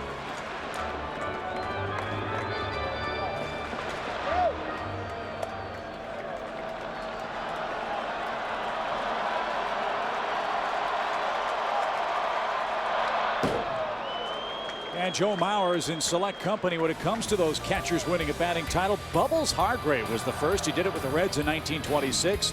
Ernie Lombardi won 2 batting titles in 1938 and 1942 with the Boston Braves. Mauer could win and will win his 3rd title, going along with crowns in 2006 and 2008. Dominant player at his position. Couldn't check his swing, and he's down on strikes. And that ties a career high for Porcello. That's his 8th, and he set down 9 consecutive Twins. Again, we talk about that 4-seamer that he's been throwing all night long. That little extra adrenaline for Mr. Porcello has racked up the strikeouts, even against the best hitter in the American League. He swung so fast, I didn't get a chance to ask you, how was Bubbles Hargrave to work with? That's Eugene Franklin to you, Chip. 1926. I'm old, but not that old. Here's Kubel. As hot as he's been, it's been a tough day for him. He stranded Mauer in the 1st and left 2 on in the 3rd. And he drives one deep to right field. Kubel belts it right on out of here.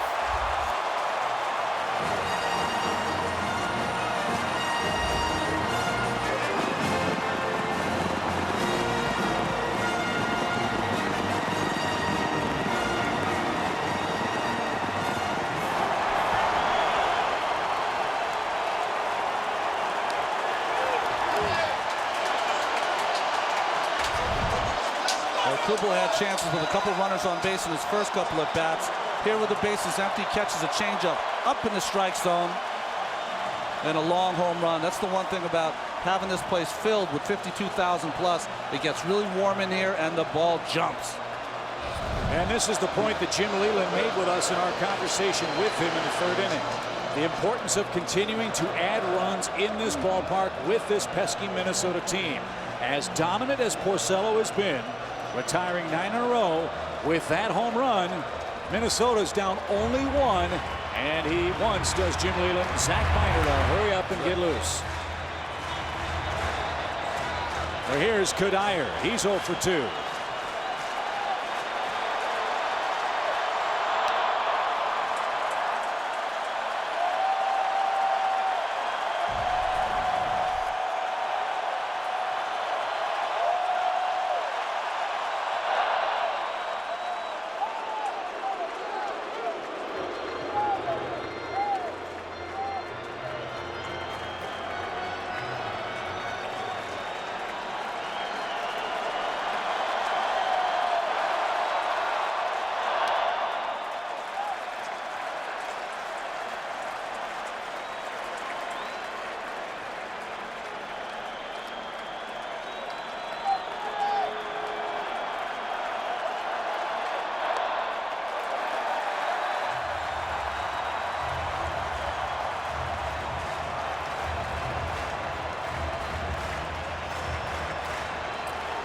Homer Hankey's back in full force. In the last year of this dome, played such a large role in their World Series in 1987 and 1991.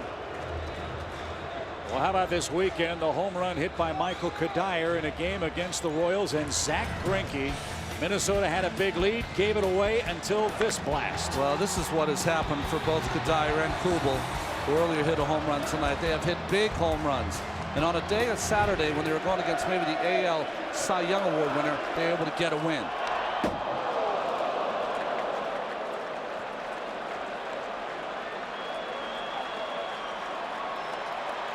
Again, Kadire has turned his game up several notches in the absence of Justin Morneau, out with a stress fracture in his back.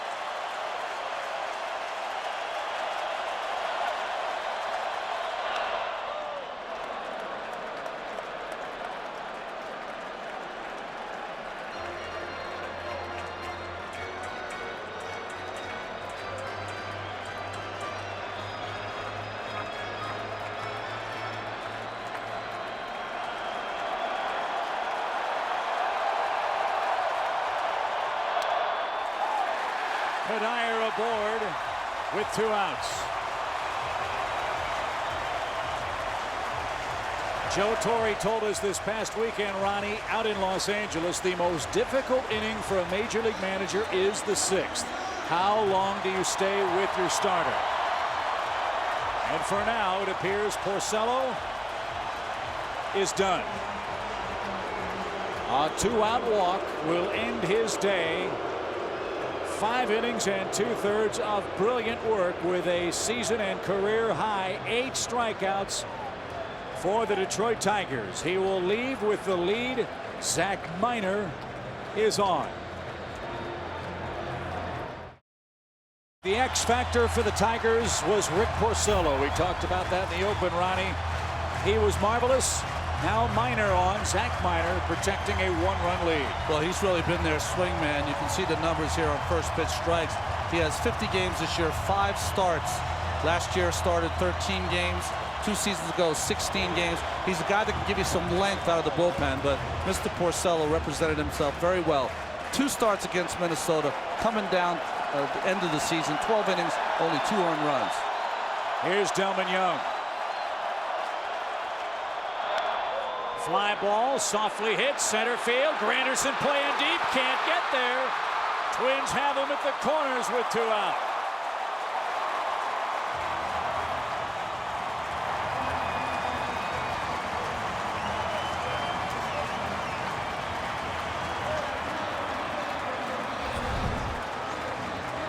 Well, a pretty good pitch here from Miner on the outside part of the plate, maybe just a little up. Young gets it off the end of the bat, drops it in front of Granderson.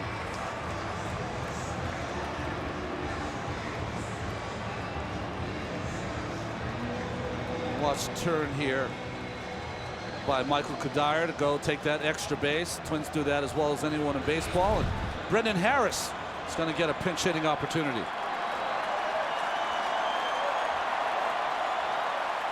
So Harris hits in the 6th. 2 on, 2 out, 1-run game. And he gets hit.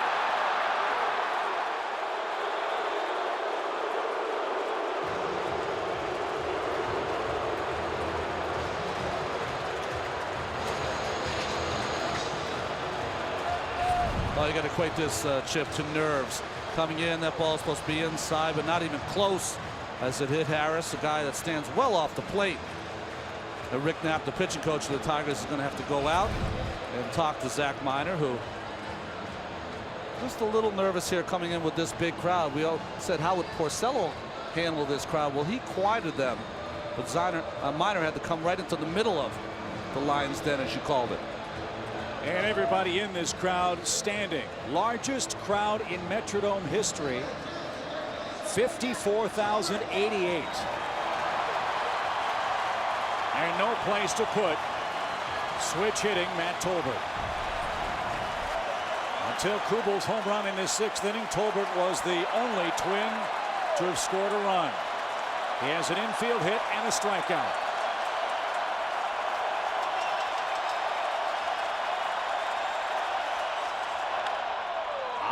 fly ball slicing down that line near the seats. And Rayburn, playing near the line, just did run out of room.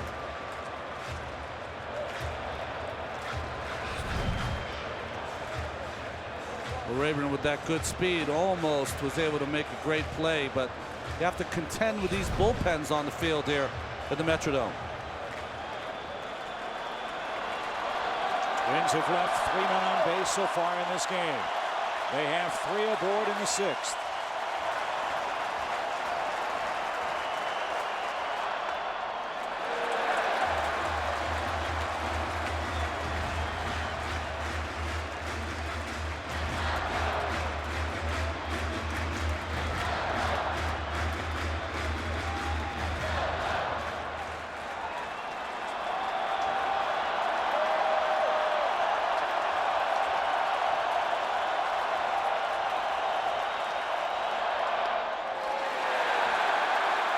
Zach Miner, that's his favorite pitch, that little changeup that he throws to the left-handed batter, but now has gotten him in trouble. Not able to locate that pitch. You would think that Tolbert here, the 8th place hitter, is going to get a fastball with a 2-1 count. Tolbert only 1 for 3 off Zach Miner. High fly ball center field. Granderson drifting back, has room. He's got it. And the side is retired. Twins load the bases. They score again in the 6th inning. Jason Kubel's homer brings them to within 1 run heading to the 7th. Just a wonderful ball game, as you'd expect here through 6 innings of play. Rick Porcello and Scott Baker dueling. Minnesota's closed to within a run. 3-2 your score, and Baker back out there for the 7th inning. And the lower portion of the Tiger order coming up. Brandon Inge will start things off. He's 0 for 2. And this is a spot run where Ron Gardenhire told us earlier this year in New York there was a time where he was practically begging his starters to take the ball into the 7th inning this year. They had all kinds of injuries. Kevin Slowey, a 10-game winner, a wrist problem, out for the year. As he thought, Inge went around. Well, let's see here. Inge, as the Spald crowds him. Boy, that looks like a swing to me. Twins don't get that call, have an even count. And Inge pops it up. Boy, they've been popping the ball up a lot here in the middle innings, and no play at first for Michael Kadire. Well, Baker had made 32 starts coming into this game, Chip, and he'd gone 7 innings or more in 10 of his starts. So he's the guy who has the ability to do that. Take a ball, take the game deep. He's done a nice job, hasn't he, after coming back after the Cabrera home run. He literally was skidding on thin ice of being out of this ball game. 2 hits over his last 3 innings after the rough 3rd frame for the Tigers. And he's been able to pitch a little more effectively, as you said, inside to these Tigers. Well, you're going to have to tie up these right-handed hitters because they just have too much power. And you reiterated before, 27 home runs for Brandon Inge.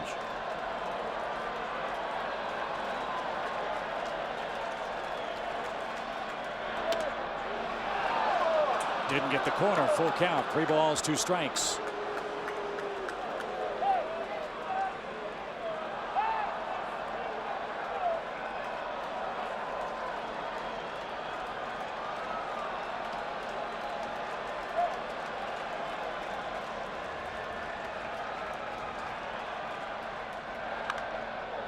That's hammered out of play by Brandon Inge. The story for the Twins, when they get a quality start, they're 37 games over 500. And a quality start means the starter has an ERA of 4.50 or less. Yeah, 6 innings or more, 300 runs or less, and that used to be something that used to be laughed at. But in today's game, it seems to produce winning results for ball clubs. And Inge coaxes a leadoff walk in the 7th inning, and now decision time for Ron Gardenhire and the Twins. And the decision is made. Baker will leave after 6+.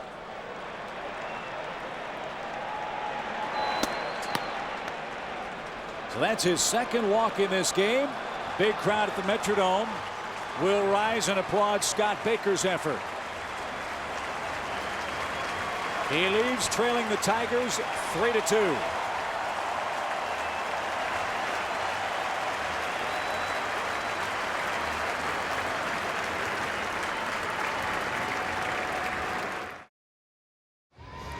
Yes, indeed. It's back-to-back years for the Twins. Game 163, and it seems, Ronnie, like they're all one-run affairs. Just a couple of years ago in the mile-high city of Denver, Colorado, the Rockies and the San Diego Padres. Well, Jamie Carroll with the sacrifice fly, and to this day, no one knows if Matt Holliday touched the plate. It doesn't matter. He was called safe. And then last season, of course, in the game that the Minnesota Twins took part in, John Danks was outstanding for the Chicago White Sox. Ken Griffey Jr. threw out Kadire at the plate. And A.J. Brzezinski showed in the ball, and it was a Jim Thome homer that scored the game's only run. It was a blackout game. See all the White Sox fans with the black shirts?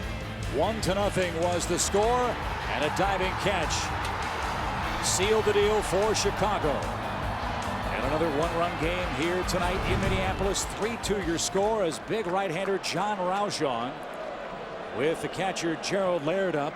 And you know, Laird not afraid to lay down a bunt. He's got 10 sacrifice bunts so far this season. John Roush, all 11 of them acquired on August 28th from the Arizona Diamondbacks. Good move by Roush right there. What you want to do if there's a threat of a bunt, Chip, is make sure you throw one ball over. Maybe the batter, Laird, will tip his hand.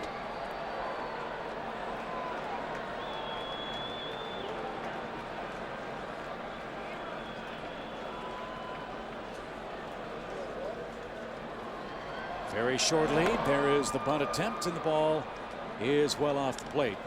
1 ball, no strikes. Laird has popped out and hit into a double play. We talk about bunting, sacrificing. Jim Leland, a longtime National League manager. This Tiger club, 53 sacrifices. That's the second highest total in the American League. Well, he can go either way. He can play the American League Baseball looking for a 3-run home run, but also can play that National League brand, which he's going to do now. Third baseman Tolbert, he's got to come in a little more, try to take that bunt away. Inge is not running great right now. He might be able to get an easy out. The bunt popped up, and that's a beautiful play for the Minnesota Twins. Little turnabout fair play action. Remember, Minnesota tried a squeeze bunt against the Tigers, popped into a double play before winning the game late. Well, John Roush throws very hard, and that's coming from an angle at 6'11", and Laird could not square that bunt, get it down on the ground. Easy pop-up, easy play for Kadire with a good hustle. Boy, Roush has been a big acquisition, no pun intended, for this Minnesota bullpen. Made a big pitch against Kansas City this past weekend that got him out of a mess. And here he is now with the double play in order, trying to keep the Tigers ahead by only 1 run. Roush, a former National. He's been an Arizona Diamondback, and boy, has he been good in the American League. Well, being in that National League all those years, sometimes just changing leagues, Chip, can the element of surprise you've gotten back. Fly ball left center field. That's slicing away from Span, but look at him cover ground. He ran a 50-yard fly pattern and tracked down that drive off Santiago's bat. 2 away. He ran it in about 4.9 too. Just the outstanding jump by Denard Span. Ran to the right spot and really made a tough play look very easy. Ron Gardenhire with the applause as he reaches the mound. He'll look up, take the ball from John Roush, who retires the 2 men he's assigned. Curtis Granderson is in the batter's box for the Tigers. 2 outs, top of the 7th in Minnesota. Jose Majares is on for John Roush. 71 games now for the Minnesota left-hander, and certainly at the center of things at Comerica Park last week. Well, yes, he was, and Ron Gardenhire, of course, has said that he was starting to get run down a little bit, but he would use him in tonight's ball game if he had to. 71 games now. 55 strikeouts in 61 innings. And you see Majares, he thought that was a strike. You look at that look at the umpire, Randy Marsh, with the lift of the face mask. And if you see it on pitch tracks, looks like a pretty good pitch. But off the plate, and Randy Marsh got it right. You said earlier he has a very strict tight zone, and he's been very consistent, I think, tonight. Yes. Runner at first for Granderson. Nothing wrong with that pitch. Evens the count.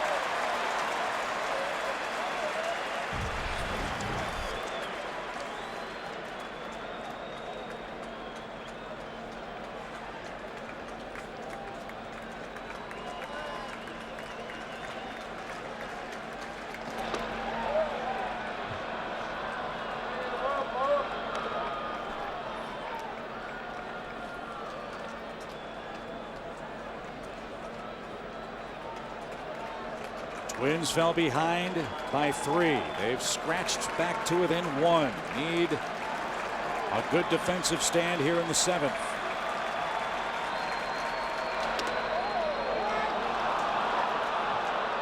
You see Joe Mauer, smart play here by Joe. Maharis twice now had looked in it, and Randy Marsh. Not a good thing to do because you're not going to open up the strike zone. You really just have to concentrate on trying to make your pitches. Again, another pitch. This one even worse than the first pitch. Look at Randy was shaking his head. He's going to have a few words for Joe Mauer. And Joe will try to be like Dag Hammarskjöld at the UN, just trying to make sure to appease both parties. Dangerous pitch. The lefty-lefty matchup erased with a 3-1 count. And that's an equalizer to fill it up. Granderson hitting a .180 against lefties this year for Detroit.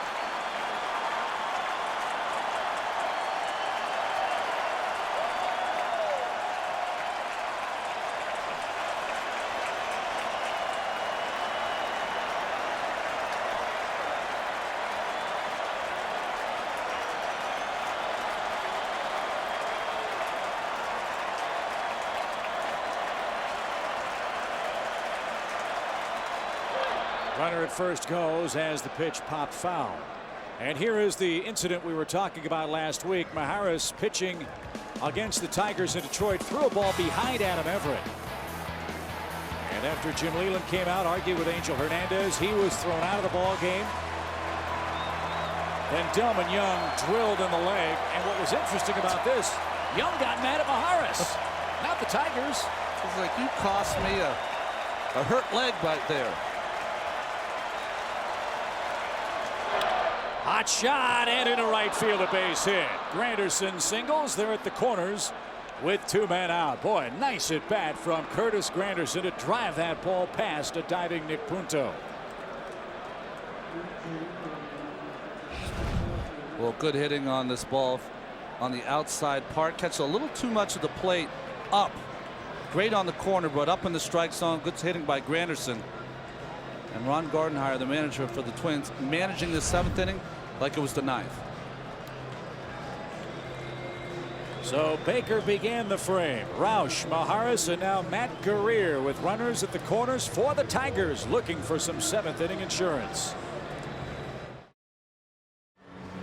The game's on the base paths for the Tigers here in the 7th inning. They lead it 3-2. Let's recap the scoring for you. A big inning for Detroit in the 3rd inning. A leadoff walk. Then a base hit to Maglio Ordonez brought home Curtis Granderson with 1 out. Then Miguel Cabrera stepped in. He launches one deep into the night. A 2-run mammoth home run. Hits for Cabrera in his first 2 at-bats, and it was 3-0 just like that. A throwing error by Rick Porcello in the 3rd inning brought home Matt Tolbert with the first run of the game for Minnesota. And then in the 6th inning, Jason Kubel launches one into the 2nd deck in right field. His 28th homer, and it's a 3-2 game with Matt Guerrier on. He too has been busy, and he too, Ronnie, has been very good. He has been very good, a product of Kent State University. You see the games he's appeared in. He's been his good luck charm too with that 5-1 record, good ERA. And all of these pitchers for the Twins that come in, very good at not walking hitters. Placido Polanco 1 for 3. A hit last time up. Span playing very shallowly in right center field, now over a step or 2 toward left as Guerrier delivers low and outside. Now you see the defense. Got to make sure you have this defense right, because with Granderson on first, he might try to steal a base here. Be interesting to see if Mauer throws through or not.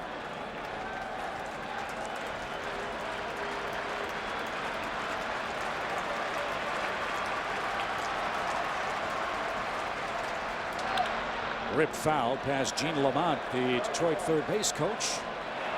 And it's even a ball and a strike.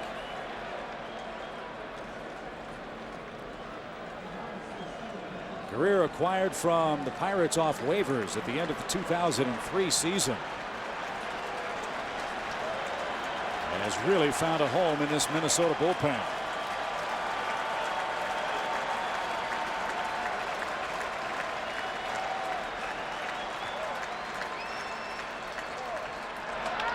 Fisted towards short. Cabrera's got it. And the inning is over. Detroit strands a pair. 7th inning stretch time. 3-2 Tigers lead. Minnesota down a run. They've got 9 outs left. Well, the fans believe as Nick Punto, the ninth place hitter, comes up for the Minnesota Twins. You have to be worried if you're the Tigers. Punto, one of those guys not afraid to lay one down to start out an inning. Need a man to reach. And they need a long ball to take the lead here for Minnesota. And they've got Cabrera, Mauer, and Kubel lurking in this 7th inning. Minor will begin his first full inning. He came on in relief of Rick Porcello in the 6th. Gave up a hit and a hit batsman before getting Matt Tolbert to fly out to end that Minnesota threat.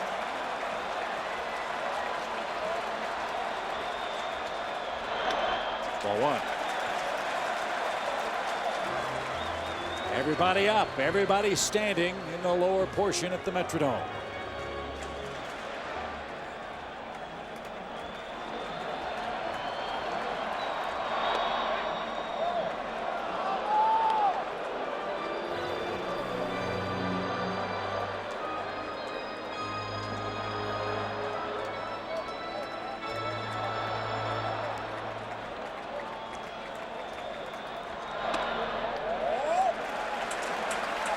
Minor was born in St. Louis back in 1982. He's 27. Came up in the Braves system. The Tigers sent Kyle Farnsworth to Atlanta in 2005 for Zach Minor and Roman Colon. And you mentioned the fact that Minor can pitch lots of innings. He grew up a starting pitcher in that Braves system. They drafted him in the 4th round in 2000.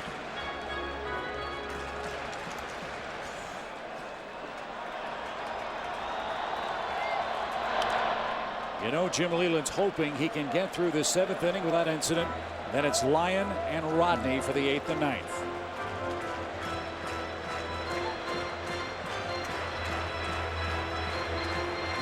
Futani, a southpaw, in case there's difficulty with the left-handed portion of his lineup in the 7th inning.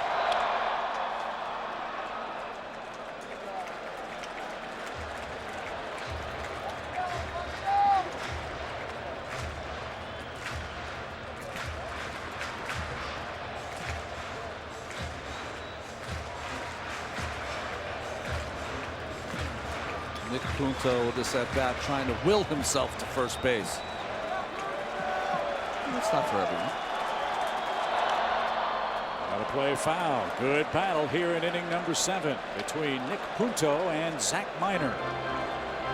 Loser goes home, winner goes to New York for game 1 of the American League Division Series at 6 o'clock Eastern time here on TBS. That'll be the middle game of our triple header. Game 1 has the Rockies and Phillies. Game 3, Cardinals and Dodgers.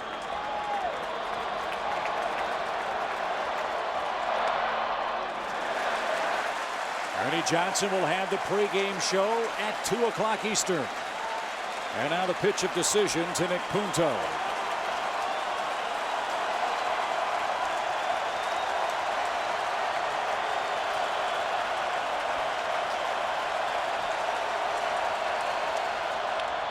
Line drive, leadoff man on. What an at bat by Punto.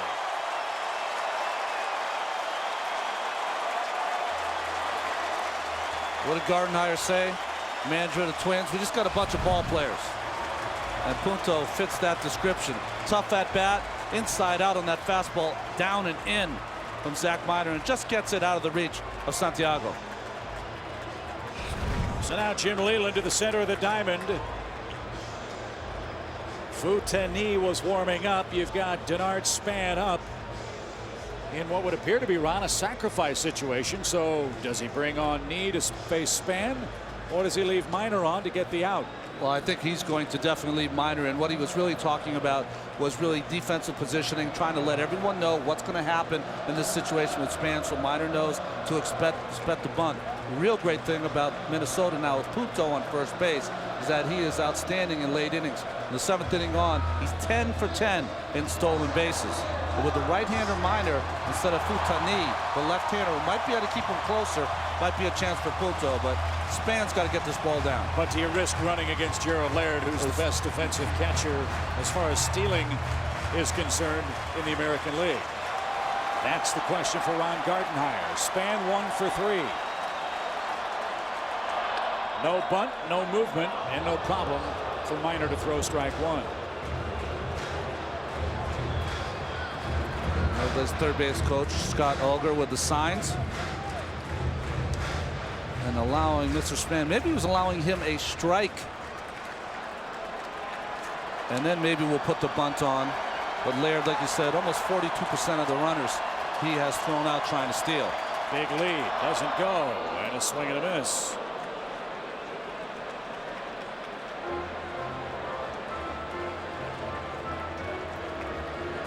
You surprised they don't bunt? I'm surprised they're not bunting. This will be one of those decisions that managers make. But you know, you can't run on Laird like we talked about with his. And Punto has that great 10 for 10. Minor's pretty quick to the plate, but not great. This is a good one for Punto to look for a ball in the dirt. Might be able to advance. Well off the plate. 1 ball, 2 strikes. Told you the Twins and Tigers both play a National League style of baseball. Minnesota, 50 sacrifices coming into this final regular season game. But Gardenhire showing a lot of confidence in his leadoff hitter Span, who had 11 sacrifices this year. And he's down on strikes. So runner at first with 1 out, and Orlando Cabrera is the batter. 0 for 3 in the game, trying to extend a hit streak to 16 games. You see both Santiago and Minor talking over what they're going to do with Cabrera, maybe what sign they might use. I think the key, though, for every team that Orlando Cabrera plays on, he's a winning player, and he always seems to get that big hit when you need it. They need it now. He's flied out twice. He grounded out in the 1st inning against Rick Porcello, who was dazzling.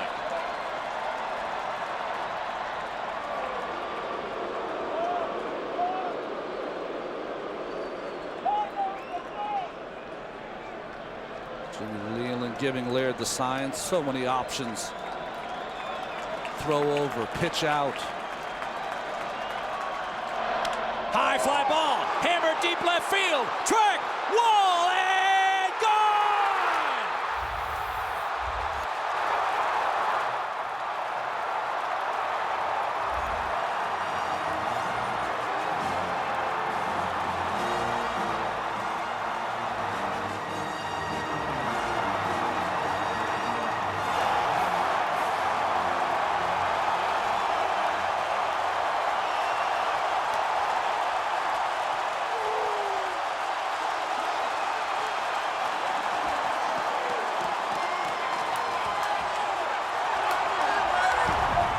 Well, this is not the matchup that Minor wanted or Leyland. 4 for 17 now with 3 home runs is Mr. Cabrera. And another big hit and another big moment for Orlando.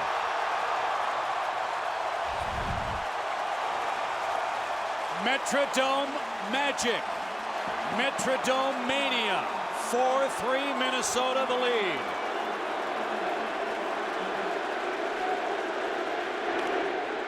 And Mauer takes a shot down the left field line and is down a quick strike.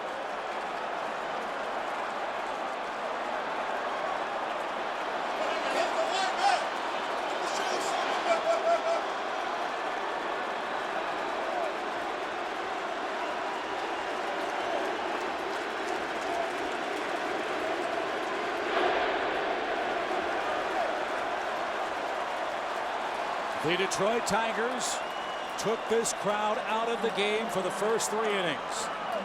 The Minnesota Twins have brought them back in the 7th.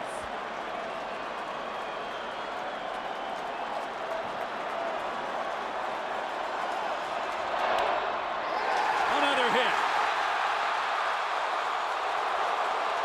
And Mauer, thinking about 2, takes a tumble and has to dive back to first. He was thinking double on that base hit to right.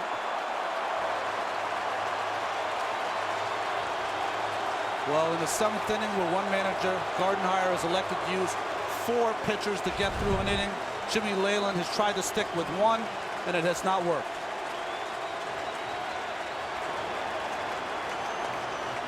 Just tripping going around that base is Joe Mauer, but love to see that kind of hustle, don't you?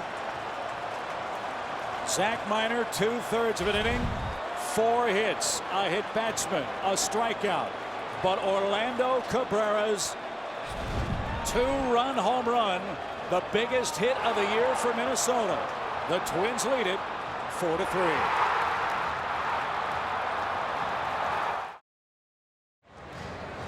You asked for a big hit from Orlando Cabrera, Minnesota, and boy, did he come through in the 7th inning. A 2-run shot into the first row of seats turns this game around. Well, just a hanging slider from Zach Minor. Orlando thought he got just enough as he watches that ball go over the wall in left field. Look at his reaction.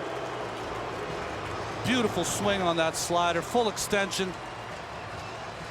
And even though the Minnesota Twins haven't won a World Series since 1991, 18 years ago, the Homer Hankies, they still work. And so does the bat of Orlando Cabrera, who has plenty of postseason experience, was a midseason pickup for this Twins ball club. The biggest hit of the year for Minnesota puts him in front. Futeni on now against Jason Kubel, who homered in his last at bat. Still only 1 out and a 4-3 score. And he almost threw that ball away at first. Well, you see his numbers this season. Very fine job done by Futeni. He's got to keep, though, Mauer close. Even though Mauer's not a guy who'll steal a lot of bases, from the 7th inning on, all 4 of his stolen bases have come from the 7th inning on.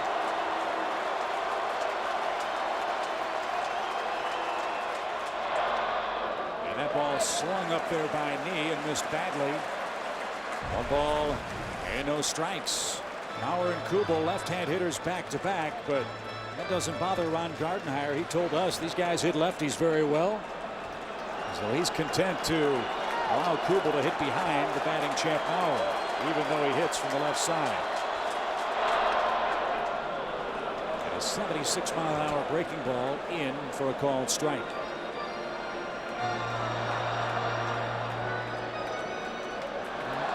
Futeni, the Taiwan left-hander, he is known against the left-hander for using that big breaking ball. Not a hard thrower.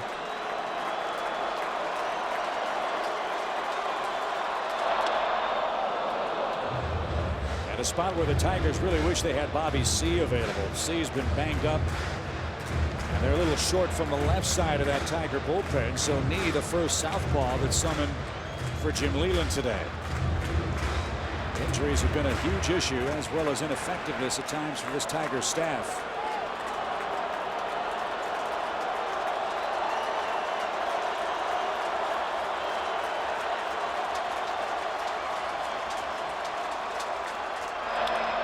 Towering fly ball to center field that's playable for Curtis Granderson, and he makes the catch. And there is your second out for Michael Kadire. He will not be allowed to face Futeni. And here's how the homer looked down the left field line. How deep did it go?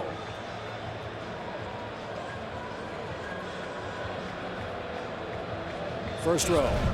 Doesn't matter, they all count, Chip.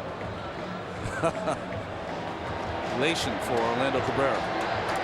So Kubel flies out. Tigers in their bullpen yet again.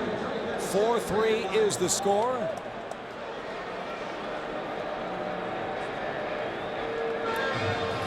And Brandon Lyon is on to face Michael Kadire next.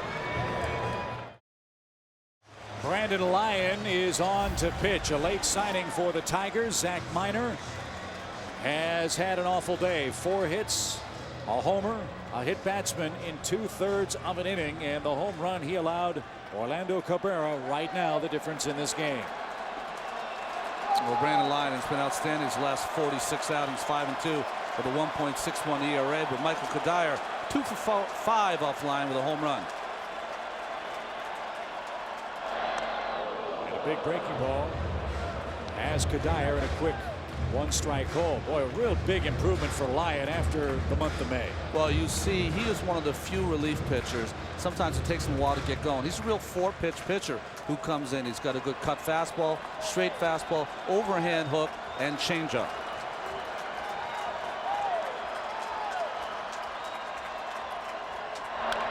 Little squibber over the mound, and he nearly mistimed his jump. But he takes care of Michael Kadire in the 7th inning. The Twins have gotten homers in each of their last 2 at-bats. Orlando Cabrera puts them in front 4-3 as we head to inning number 8. 8th inning for the Tigers, and the heart of their order comes up in a 1-run game. Defensive changes for the Twins. Carlos Gomez takes over in center field. Denard Span moves from center field to right. And Matt Guerrier on with Maglio Ordonez, Miguel Cabrera, and Carlos Guillen coming up.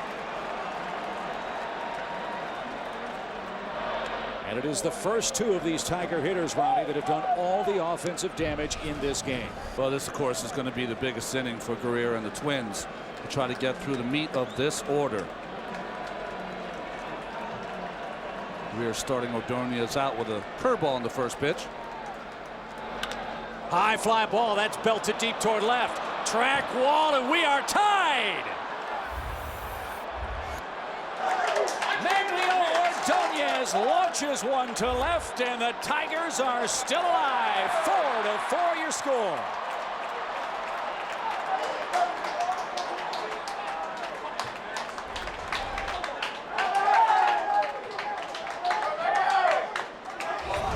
Well, that did not take too long. 1-0, tried to come in with a fastball. Ordonez was ready. Leland talked about how aggressive he's been in the second half. Aggressive there on that second pitch. Reaction from that Tigers bench, of course. They're back in it. And watch the first pitch to Cabrera. He's hit 9 home runs this year on the first pitch, and a good idea there from the Twins reliever. He's had a huge day at the plate. He's doubled, he's homered, he's knocked in 2 in 3 tries. And Maglio Ordonez is back with a vengeance.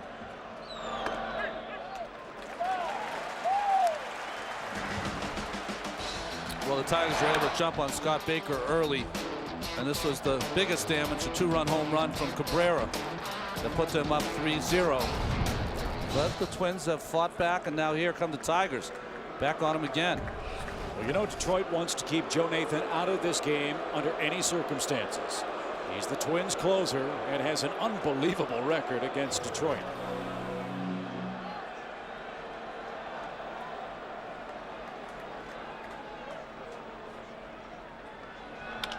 Ground ball sharply hit toward third. Tolbert's got it. 1 out. Joe Nathan is 30 for 30 in saves against the Tigers. Well, listen, Chip, they've been tied after 162. Why wouldn't they be tied now? Good point. And here we are in the 8th inning, 4-4 ball game. As Nathan watches and waits for his turn today. Here's Guillen 0 for 3 with a strikeout.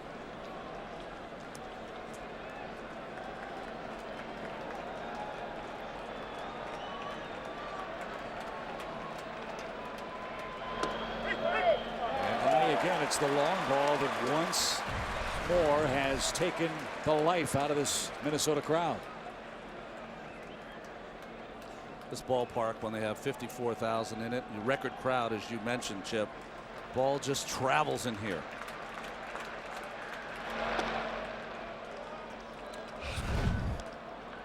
And you can see from left field that Ordonez home run, long, and got out of here in a hurry. Like the great city of Detroit, Don't count out these Tigers. 11 wins this year when trailing in the 8th inning or later.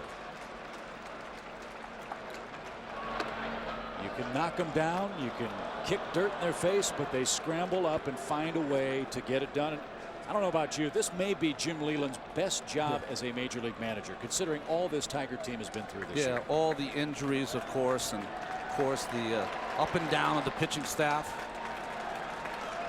Sometimes you'd come to the ballpark, didn't know who was going to be able to play. High towering fly ball ripped to right, and that is pulled foul. It's been an interesting couple of years for the Tigers. There were some who thought Detroit should have won the division last season, and many of those same prognosticators thought that the Tigers would finish last in the AL Central this year. Yeah, Jimmy had said everyone counted us out for this season, but they hung around. And again, what would this mean for the city if the Tigers could win this game? It was something Leyland addressed in spring training when he said, quote, people are going to be spending their last dollars. This is not the year to not run out of ground ball. And his Tigers have responded again and again and again.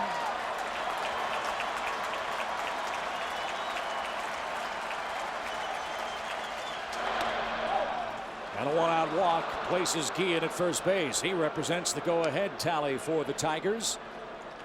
And Rick Anderson a visit. Well, both right-handers, middlemen for both of these teams. Minor for the Tigers and Guerrier here for the Twins. Both struggling under the weight of this game. Pitch runner at first. Wilkin Ramirez takes over for Guillen. Joe Nathan is up. He may have to save the game in the 8th and the 9th. Well, I think one of the things, he probably had an option at some point, or a thought, Ron Gardenhire, of having him go 2 innings. The thought he could get through this lineup with Guerrier. Did not work with Ordonez, and now the walk to Guillen can produce another base runner. So Ryan Rayburn bats with a man aboard and 1 out.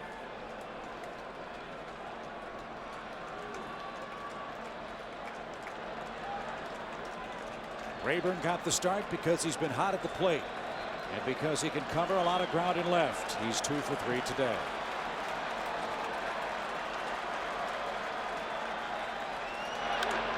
Took a shot at right field and is down a strike.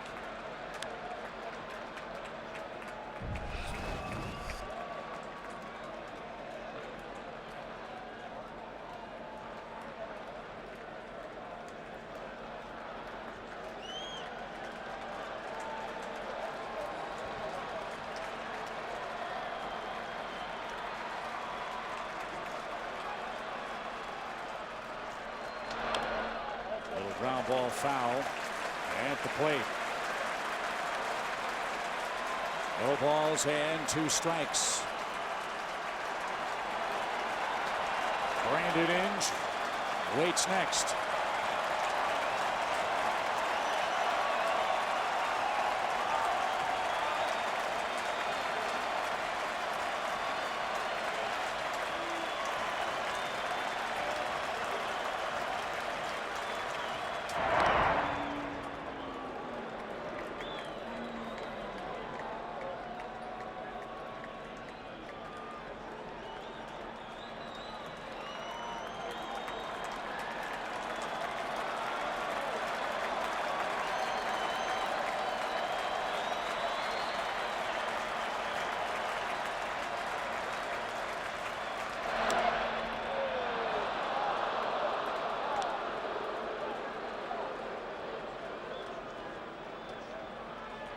One ball, 2 strikes.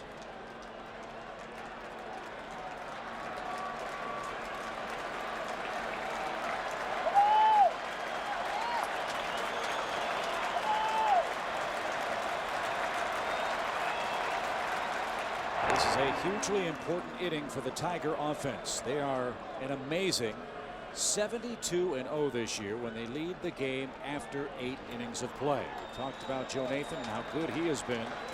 Fernando Rodney is the Tiger closer, and he's only blown 1 save this year.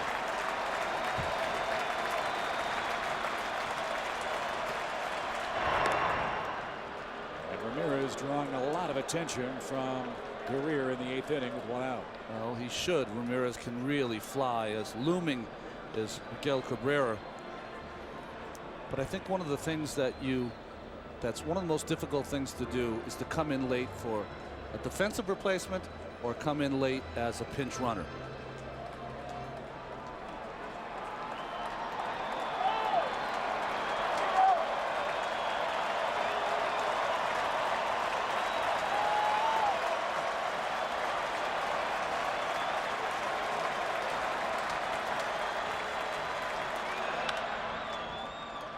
Good at bat continues for Rayburn here in Detroit's 8th inning. Cabrera has homered. Ordonez has homered. They have accounted for all 4 RBIs in this game. The 2 offensive stars have brought the Tigers back to a tie.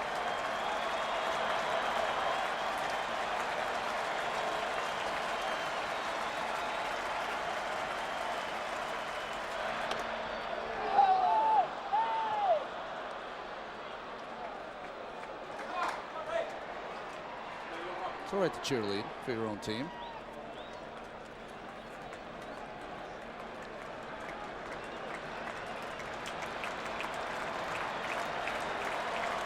For a club that's looked for big hits this year, the Tigers have had a bunch of them today.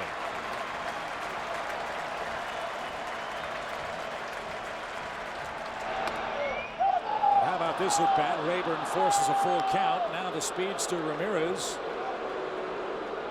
can think about running if the Tigers so desire. On the pitch tracks, you can see that ball just floating up and in to the right-handed hitter Rayburn. Guerrier just missing with his pitches. You run? I would run him. Let's see if they do. He is. It's fouled back. Boy, that was a good swing by Rayburn there on that hanging slider from Guerrier.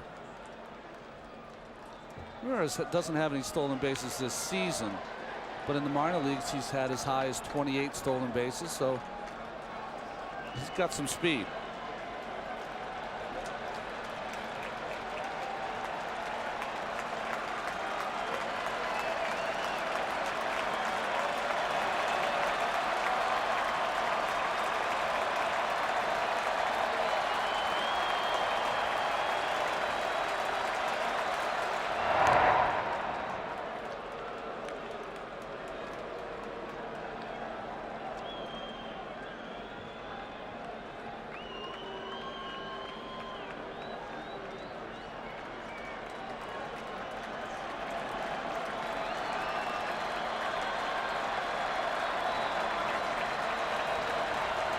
Runner goes, and it's a ball high.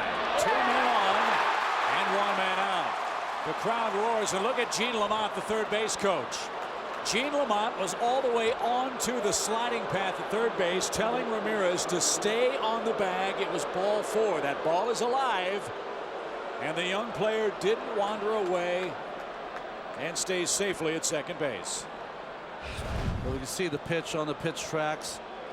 I thought that ball was a little up. It was. Randy Marsh got it right. But the reason that you want to yell to your runner, as Lamont did, is that the crowd is telling you that it was a strikeout throw you out, but it was not. So Guerrier departs. Tigers have 2 men on and 1 out in the 8th inning. One away to wrap up the American League regular season schedule. The AL Central Division Championship is on the line. Game on the bases for the Tigers. 2 on, 1 man out, with Brandon Inge in the batter's box against all-star Joe Nathan. Well, as Gardenhire had a little advantage in how he used his bullpen before, now because of the home run by Ordonez, now the advantage to Jimmy Leland and the Tigers is they've got Joe Nathan, their closer, in here to try to save the 8th inning. You can save the game in the 7th, the 8th as easily as you can the 9th.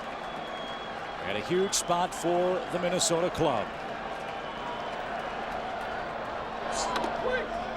And it's high, 1 ball, no strikes. Talked with Lloyd McClendon, the Tigers hitting coach, and he said Brandon Inge would be one guy who personifies what the city of Detroit has gone through this year. How big would it be if he could pick up a hit and put him ahead in the 8th?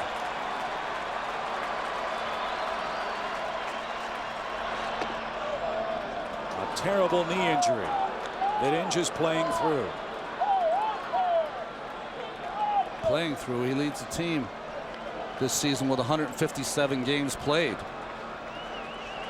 But has almost willed himself into the lineup every single day for Detroit. And he's been their greatest from the 7th inning on. 10 home runs, leads their team. Popped up this time, however, right side. That's playable for Kadire. Infield fly. Who wants it? It'll be the second baseman, Punto. And Nathan retires the first batter. Brandon Inge pops out. He's 0 for 3.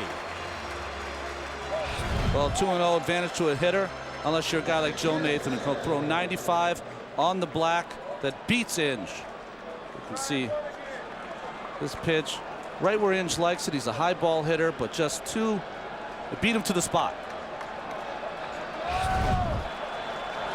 One more hurdle for Nathan. It's Gerald Laird who's 0 for 3. And 1 for 5 against Nathan in his career.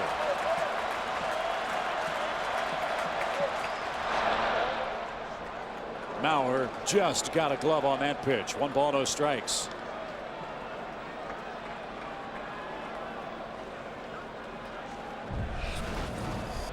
Roush, Miharis, Guerrier, and now Nathan have worked out of the Minnesota bullpen.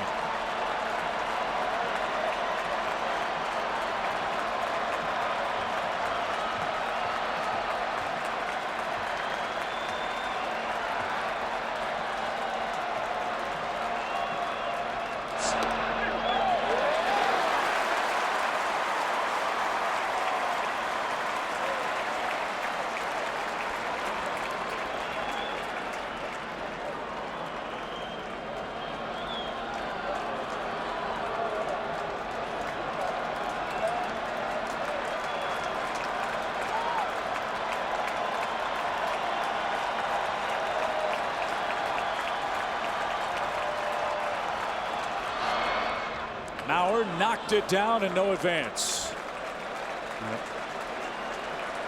It's the top of the 7 o'clock hour in Minneapolis with Ron Darling and Craig Sager and our entire TBS crew. What a ball game. My name is Chip Carey. 4-4 your score. The AL Central Division title is on the line. The winner of this game heads to New York to play the Yankees tomorrow at 6 Eastern here on TBS. The loser thinks about spring training 2010. Well, Nathan's got to try to stay true to form. He's not allowed a home run with runners on this season.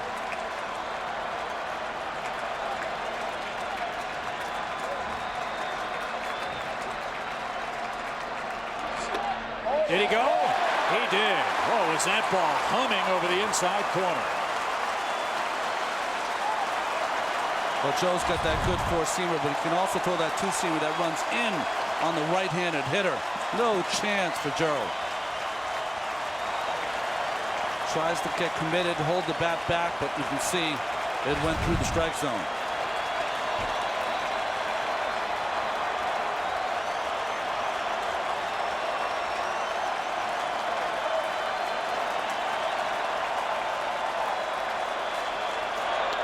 Strike him out.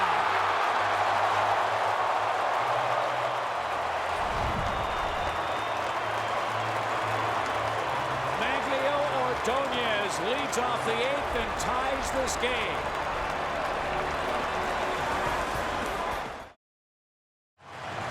"4-4 is the score. Delman Young to lead off the 8th inning in the final regular season game at the Metrodome. 54,088 is the crowd. And now Young, the co-player of the week in the American League, starts things off with a 1 for 3 day so far and a 9-game hitting streak.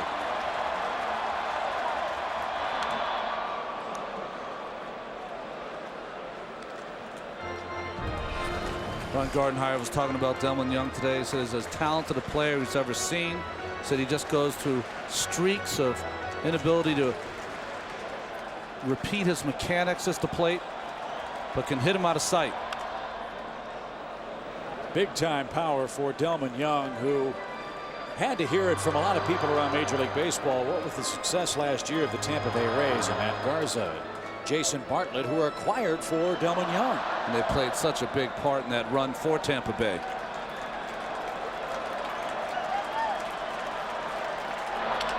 Fisted slowly towards second. Polanco waits for the convenient hop and takes care of Young for out number 1.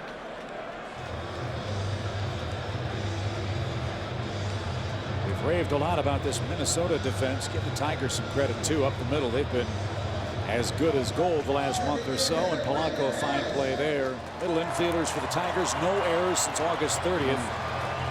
And Polanco took his time to take care of Young. 1 out.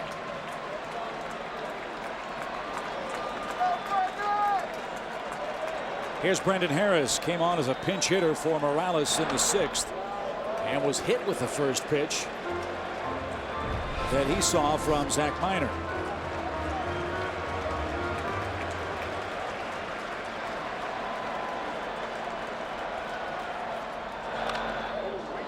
Randy Marsh got popped again. That's twice. He's taken the brunt of a wicked foul ball behind the plate. Well, that's the equivalent for you football players out there of getting your bell rung. That fastball right in the middle of the mask of Randy Marsh.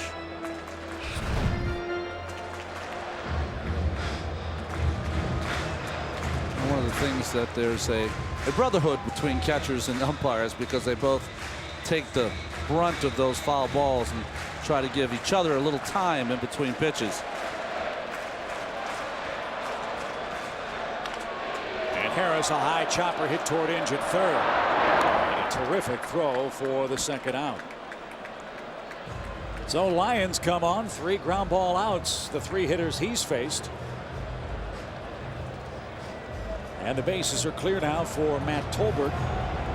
He scored the first Minnesota run, reaching on an infield hit and coming home on a Rick Porcello throwing error. Don't forget, this game was started by Scott Baker and Rick Porcello, and both pitched pretty good baseball. Porcello especially so, a career high tying 8 strikeouts in 5 2/3 innings. And Baker 1 bad inning the 3rd inning.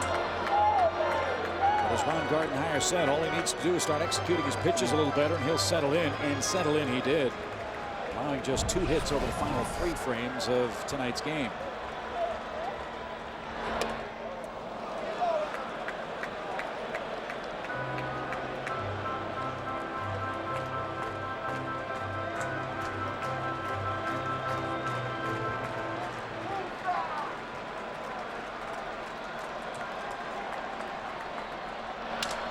Broken bat and bounced beyond the Twins dugout.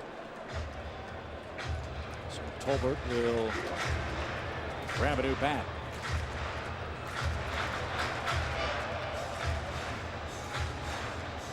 Well, we know CC Sabathia is going to pitch for New York tomorrow night. We have no idea who's going to face him. Both of these teams have no concern with tomorrow night. Both trying to take care of business here.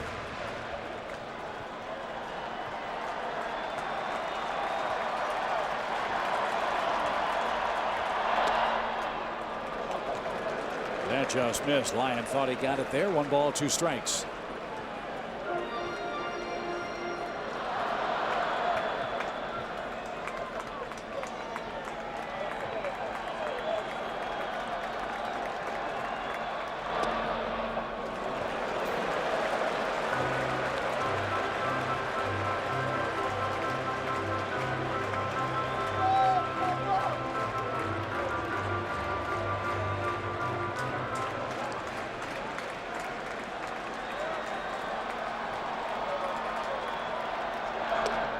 Wicked pitch, and Brandon Lyon has been very nasty tonight. 4 hitters faced, 4 hitters retired, and we head to the 9th inning.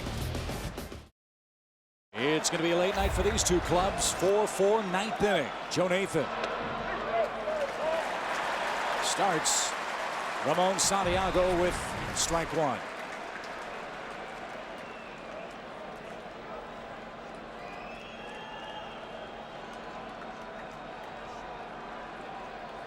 Tolbert in at 3rd, thinking about a bunt. He gets it. Ground ball to first. Diving try and safe at first. Cuddyer could not get the tag. And it's a butt hit for Santiago to start the 9th inning. And here's the matchup that the Tigers have been looking for. What a bunt by Santiago, and look at how he gets his frame out of the way of Cuddyer. Nice call there at first base. He had to wait on that ball, tried to dive at Santiago at first base, wasn't able to get him on that hip. And so Adam Everett, the former Twin, will pinch run.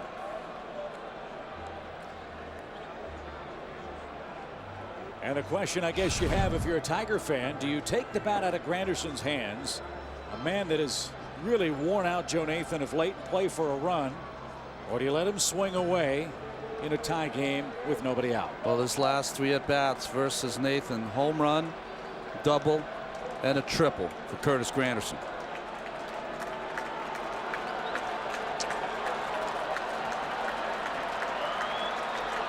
I don't think he'll be punting. Let's see. Granderson has walked and singled and scored tonight.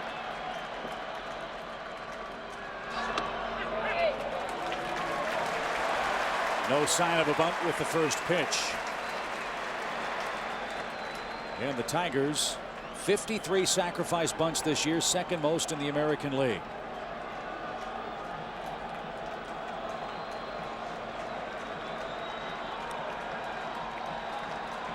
Nathan will be throwing the first here to keep the runner close. See that sign that Joe Mauer gives. He gives that split 2 and then puts down 1. That means throw over to first.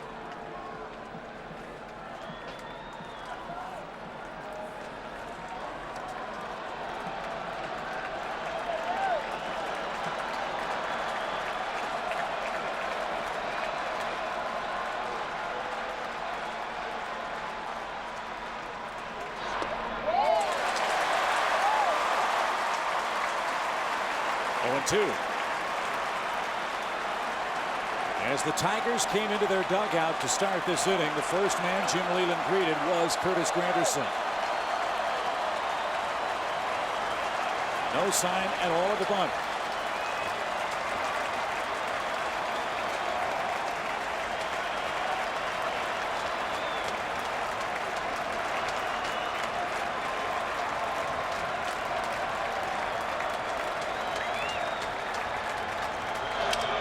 Fisted into right field. That's trouble. That's going to drop for a hit. Around second, Everett on his way to third, and Curtis Granderson continues to do one-man damage against Joe Nathan. First and third, and nobody out in the 9th.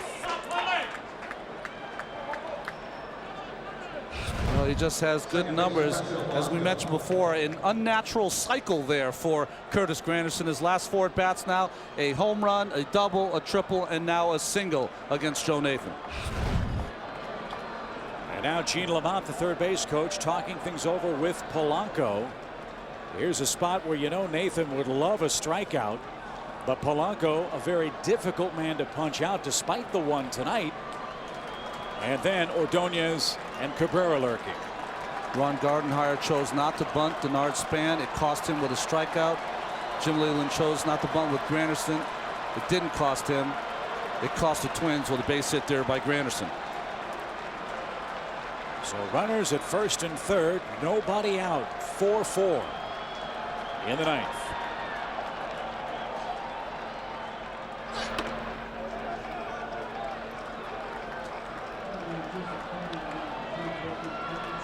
Most innings Joe Nathan has thrown this season has been 2. Seen this happen many times to closers. They come in the 8th inning, they spend all that adrenaline, sometimes sitting for those 15-20 minutes, going back out there. They lose some of that snap on that curve, the velocity on the fastball.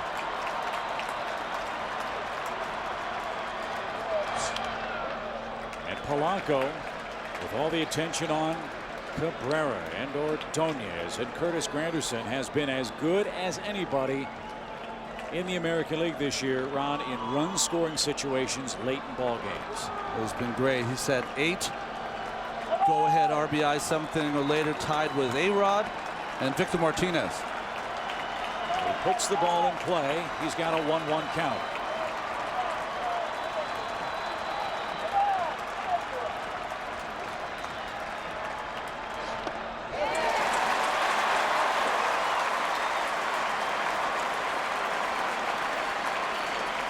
Polanco likes the ball the way to shoot it the other way. How do you counter that? How about something diving down and in?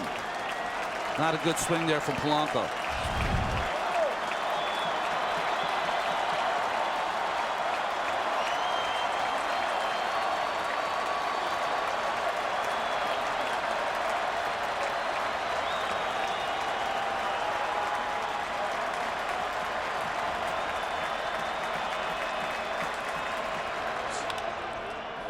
Down the right field line, long run span in the corner. He'll have no play.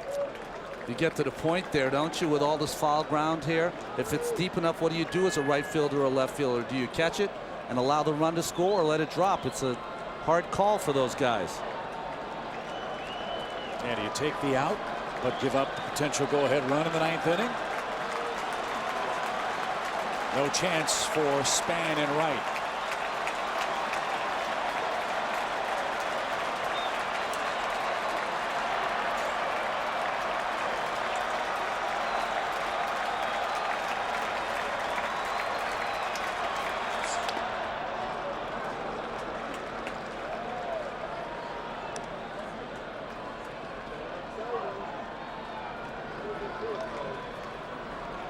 Minnesota led this game 4-3. Maglio Ordonez led off the 8th with a vapor trail to left. A long solo home run. Infield in now with a 2-2 count. Nobody out.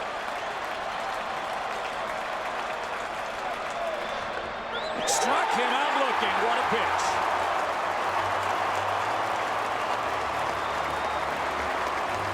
For a man that almost never strikes out, Polanco has been punched out twice in this game. What a pitch sequence by Joe Nathan and Joe Mauer to work one of the most difficult guys to strike out. First pitch, missed inside. Second, got a swinging strike, came back inside. Unusual swing there by Polanco. Good fighting off of that high fastball, missed upstairs, and threw this back indoor slider. Threw it right at Polanco and broke it back over the inside corner. What a pitch by Nathan. So now the entire Twins infield, with the exception of Michael Kadire, will meet on the mound and talk things over with Nathan. And here's a spot as Ron Gardenhire will join the discussion where a ground ball gets you out of this inning. And facing Maglio Ordonez, who has had a very big game.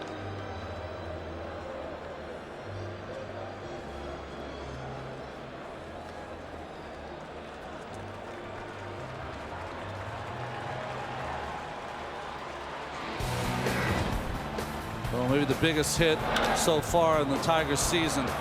4-3 lead for the Twins. High fastball from Guerrier.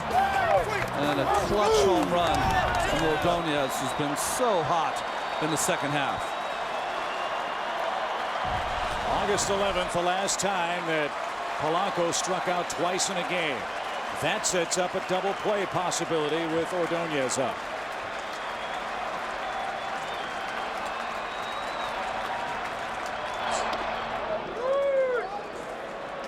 Nathan really crowding these hitters. Polanco now crowding Ordonez.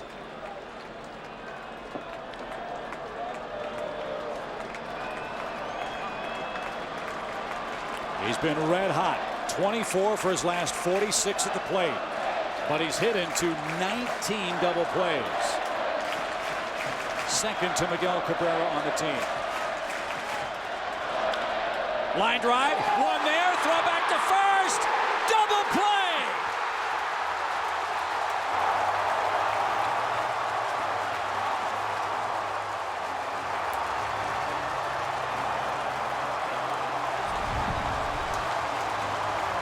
Well, a line drive off the bat right at Cabrera. He's got a big home run in this game, and now the double play.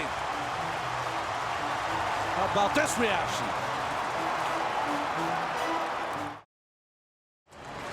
First and third with nobody out, and the Tigers cannot push across the go-ahead run. You can't wipe that grin off Joe Nathan's face like a Cheshire cat.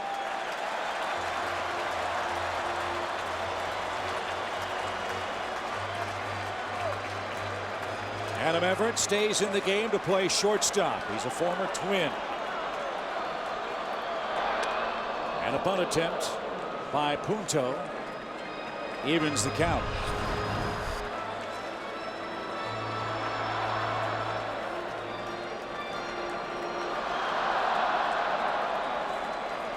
Brandon Lyon has faced 4 men. He's gotten them all out.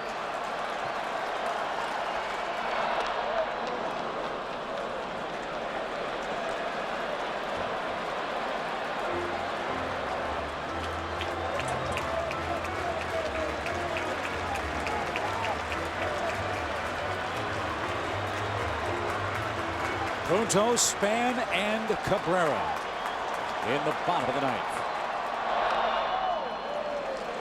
Will this be the final 9th inning in regular season play at the Metrodome?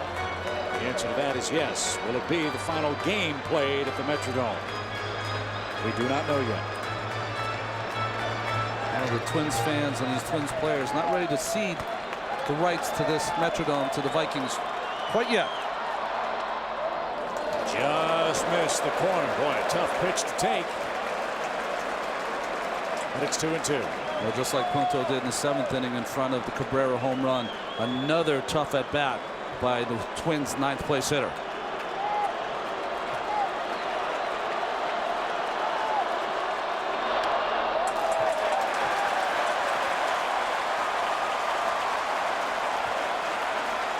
The Twins have had the leadoff man on in an inning twice in this game, and both times he scored.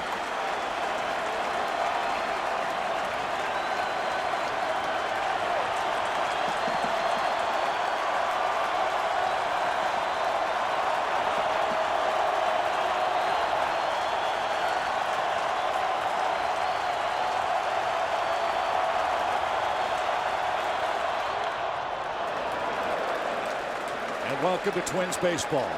We've seen it bat after a bat like this from Punto all night tonight. Both teams have come back and forth against each other. This has just been classic duel between 2 teams on game number 163.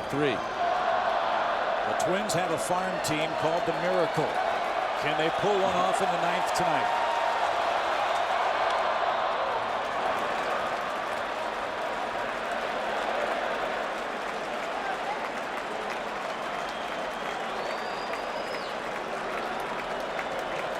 A 9-pitch at bat.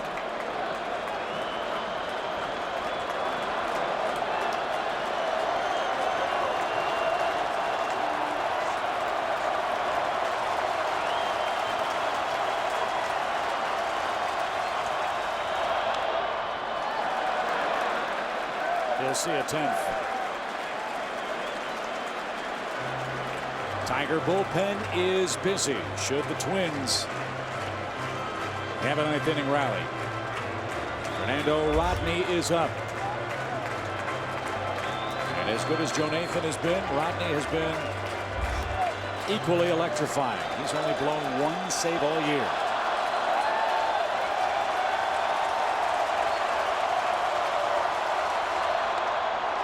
Leadoff walk. What an at bat.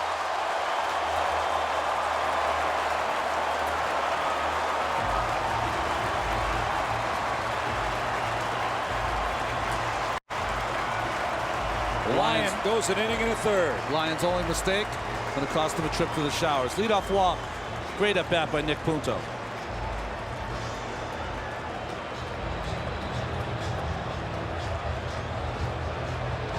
So far, Jim Leland, no decision, because you've got the top of the order and maybe a bunt situation. And here's how the last inning ended for the Tigers. Well, it's this line drive, and Curtis Granderson, the runner on first base, has got to know that the run on third is the most important run. He's got to freeze on the line drive. He did not, and it cost a double play, and the Twins getting out of that inning. And the bench erupting. And my bad, I thought that was going to cost Lyon a chance at the showers. No, he's still in there. Will Span bunt this time? Inge thinks so. He's ready to charge from third. He is bunting. And it's a ball. 11 sacrifices for Span this year. I think one of the reasons that Lyon is in this game is he's a little better fielder than Rodney. And this is a chance that they know that Mr. Span probably bunting in this situation. He did in the 7th, but here in the 9th. If Span has his way, where does he want this ball to be bunted? Well, I think anytime you want to make this bunt, you want to try to bunt this ball down to Miguel Cabrera. He's the weaker of the fielders between he and Inge.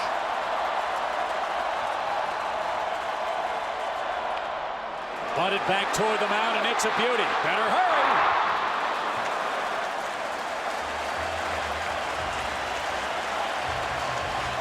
Runner at second. 1 out. Boy, nice at bat by Denard Span. He almost turned this into a hit. If it wasn't for Brandon Lyon with his good snap throw. Perfect mechanics by Span. Got that ball out in front, deadened it. Never got to Lyon on time, but he was able to make the good play. So one of the hitting heroes for the Twins is Orlando Cabrera. A 2-run homer in the 7th inning gave the Twins a 4-3 lead.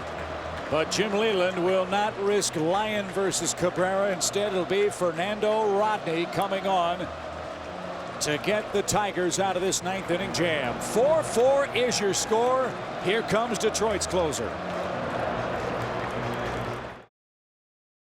As Fernando Rodney is on for the Tigers. Well, Rodney has been really struggling coming down the stretch. You see his ERA in save situations, and it balloons in non-save situations, which we have here. And his ERA is almost 10 in his last few outings. So he has struggled coming down the stretch.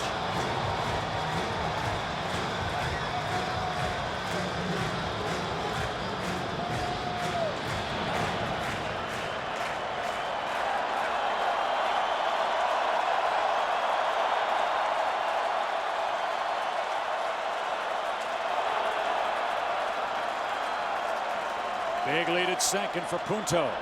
Ground ball, left side, Inge saves a run. Throws to first in time. What a play by Inge. If that gets through, who knows what happens. What a play at the hot corner.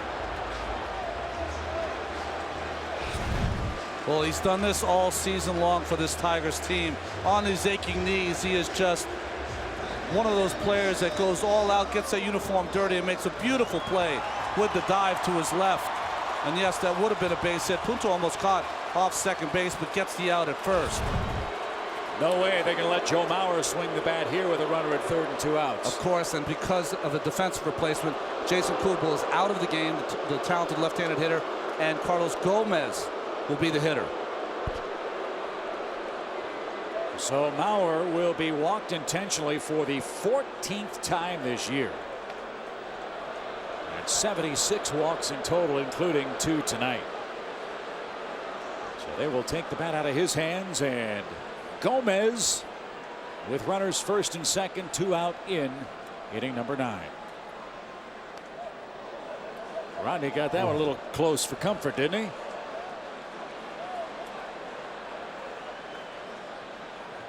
And that was almost a strike.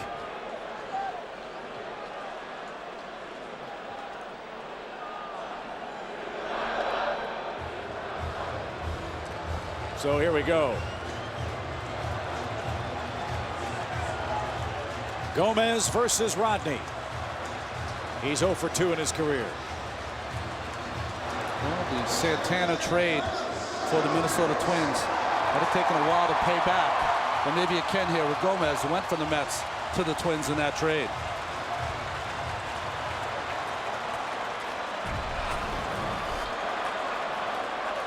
That was February 2nd, 2008. And a big fastball well off the plate. 1 ball, no strikes. Gomez hit .258 last year with the Twins. Hit 7 homers, knocked in 59 men.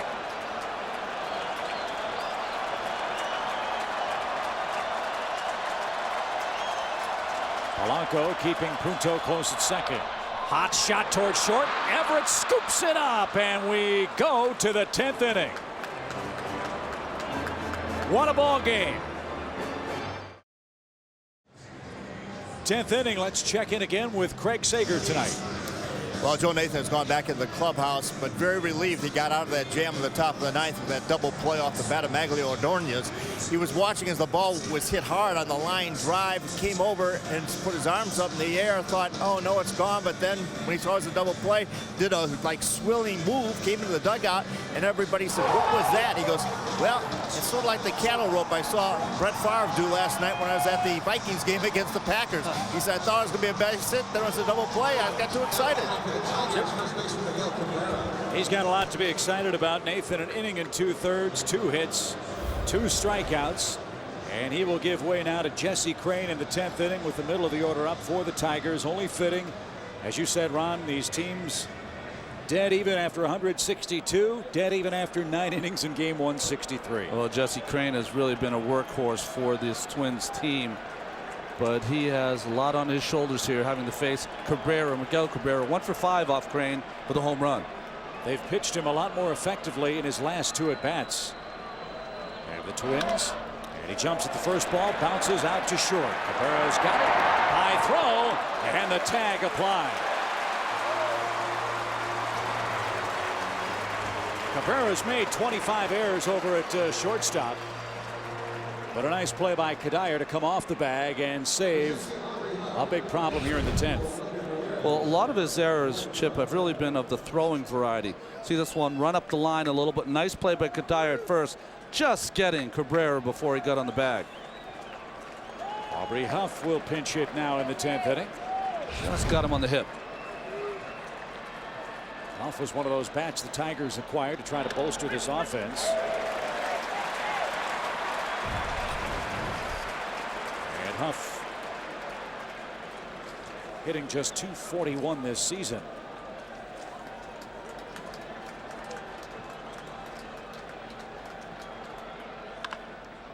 That's grounded foul past Andy Van Slyke. Tigers got him August 17th from the Orioles for right-handed pitcher Brett Jacobson. And has but 1 hit in his last 10 at-bats.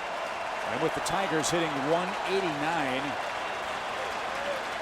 3 for 13 as a pinch, 3 for 11, I beg your pardon, as a pinch hitter with a home run. And nearly hit. Did it get him? It apparently did, across the shoe tops, and Huff pointed, and Randy Marsh to make sure. The Twins are going to check the baseball. Ron Gardenhire is going to come out as well. Look for a little shoe polish as Huff hit by a pitch in the 10th. Really caught him on the pants leg, I think, right above the shoe tops.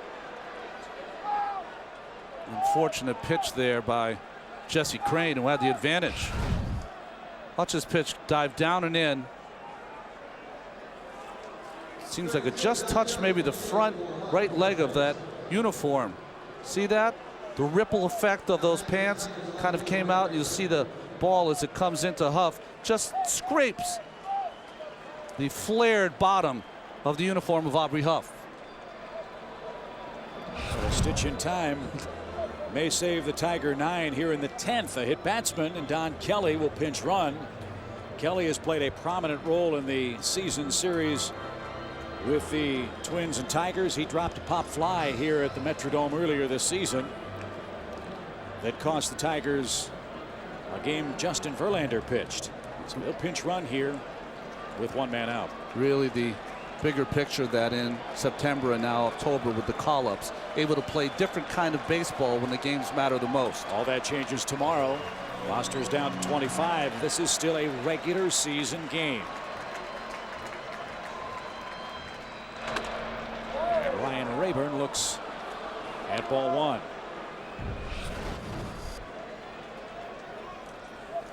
Rayburn's had a nice night tonight, 2 for 3. Tigers 6-4 this year in extra innings. The Twins 6 wins, 7 losses in extra innings. A check swing on a high strike.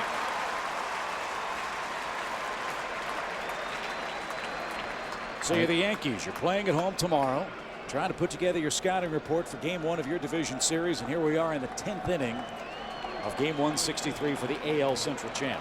Each successive pitcher that comes in, you can tell by the heavy breathing, can't get any saliva as they get here later and later in this game.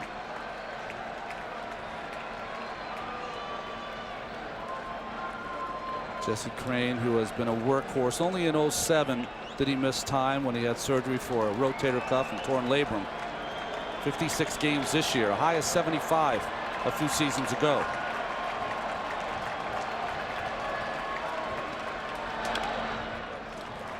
Crane, a high draft pick of the Twins 7 years ago. They took him in the second round. And worked his way up from the minor leagues, debuting in 2004 for the Twins, going 3-0, all out of the bullpen.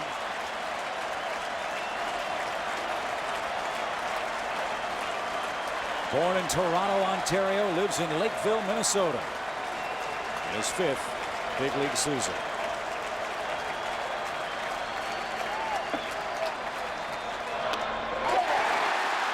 Right on by. 2 outs. And Crane, who throws awfully hard. Four-seamer away, just beats Rayburn to the spot. As we've seen all night long with the hitters from both sides, a little late on those fastballs up in the strike zone. There's nothing like power at the end of the ball game and at the end of the year, is there? There isn't. So Inge, the final Tiger hope in the 10th inning.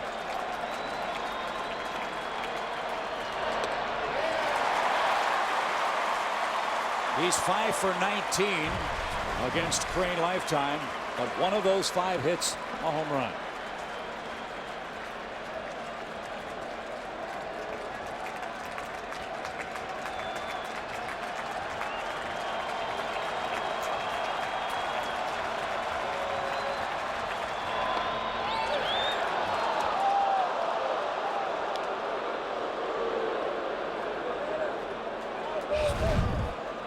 Well, that's a good pitch there. Slider right down the middle to catch the bottom of the play. Yes, it did.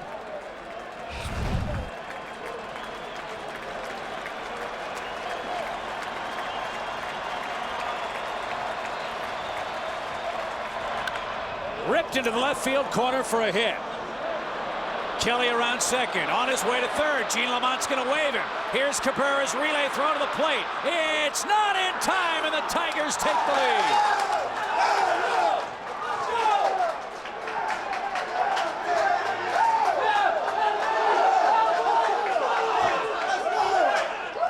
Mr. Detroit, Brandon Inge, has given the Tigers a 1-run lead. Well, after the missed slider, a fastball that gets on the inner part. Watch this ball, never comes off the wall, kind of sits there. Makes Young go get it, and by the time he gets it into Cabrera, too late to get to Speedy Kelly. C. Mauer with the try to block home plate, but Kelly slides right through that block by Mauer.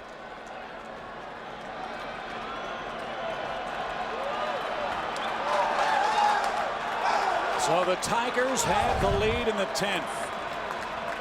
On the 10th extra base hit from Inge in the last 55 games for the Tigers. And a swinging roller out towards second.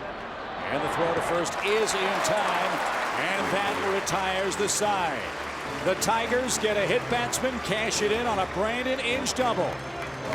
They need 3 outs for a date with the Yankees. 5-4, the Tigers take the lead on a clutch hit from Brandon Inge, and Don Kelly was flying. Well, he's been clutch for them all season, but if you see Kelly at first base as this ball goes into the corner, Gene Lamont knows there's only one thing to do. Get that left arm moving. And Kelly's moving himself, and instead of the fastball slide, the slide and reach back with his hand, he goes through Mauer with that left front foot, which allows him to score through the big body of the 6'5" Joe Mauer. And Jim Leyland likes that safe call by Randy Marsh a lot better than he did in 1992 when Sid Bream scored against his Pittsburgh Pirates in the NLCS. So now, Kadire in the 10th, Twins down a run. Kadire with a magical home run on Saturday against the Kansas City Royals. Cleet Thomas takes over in right field. Does he have one more in him?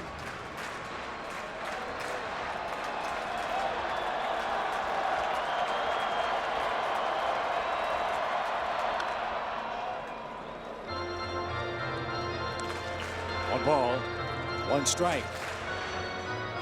Kadire 3 hits lifetime. One of those hits a home run against Rodney.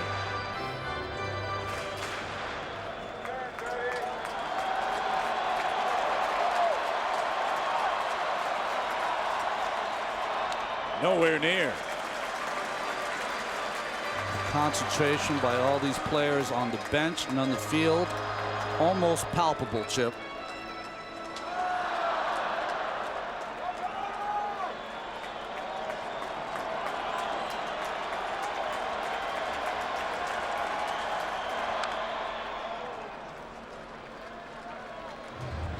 Two and two. Ron Gardenhire and his Twins going to suffer one more one-run loss in game 163. Lost 1-0 to Chicago last year. They're down 5-4 at home in the 10th tonight.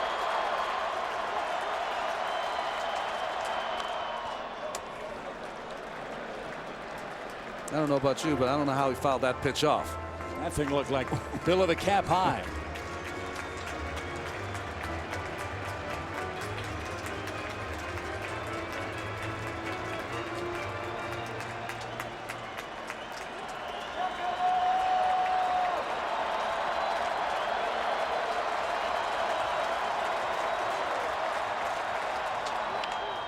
A little fly ball into shallow left. It's going to drop, and it gets by Rayburn. Granderson can't get it. It's up against the wall. Kadire on his way to third. Throw late.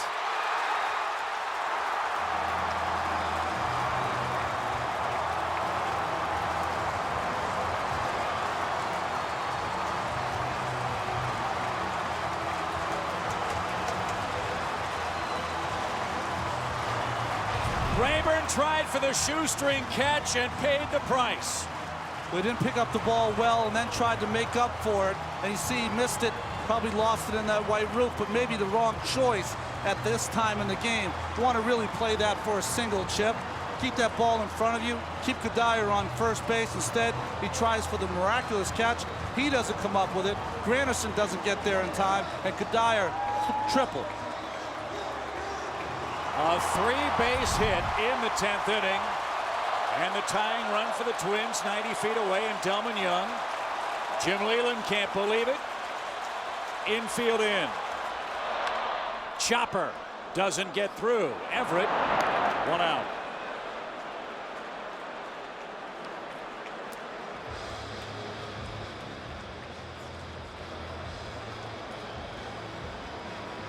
Well, we've seen Gardenhire against the Tigers. As you see this first pitch by Rodney. Young not able to handle it. Infield in, does handle it. But we've seen Gardenhire try the suicide squeeze against Detroit. Over in Detroit. Will he try it here? Rodney very difficult to bunt. Nasty stuff.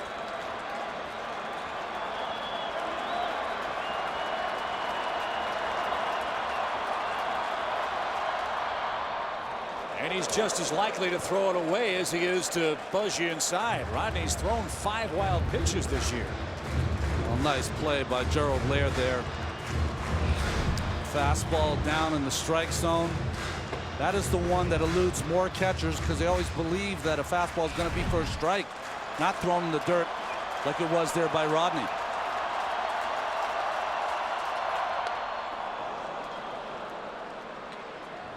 Good slider. 1 ball, 1 strike.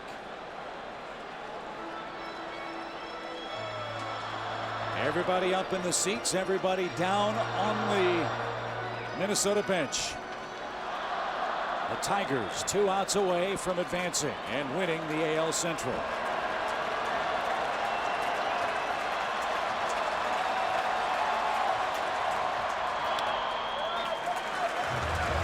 Chip with the infield in, can't really go on contact, but he can still read it from third base. Ball gets over the head of the pitcher. Everett's got to go up the middle. He might be able to take a shot. Andy Van Slyke. Andy Van Slyke calling all the outfielders in.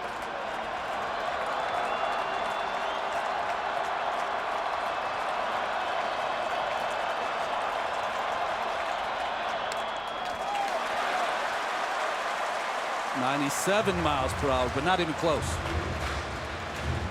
The Tigers don't think Harris can pull a Rodney fastball. Granderson has swung way around into right center field.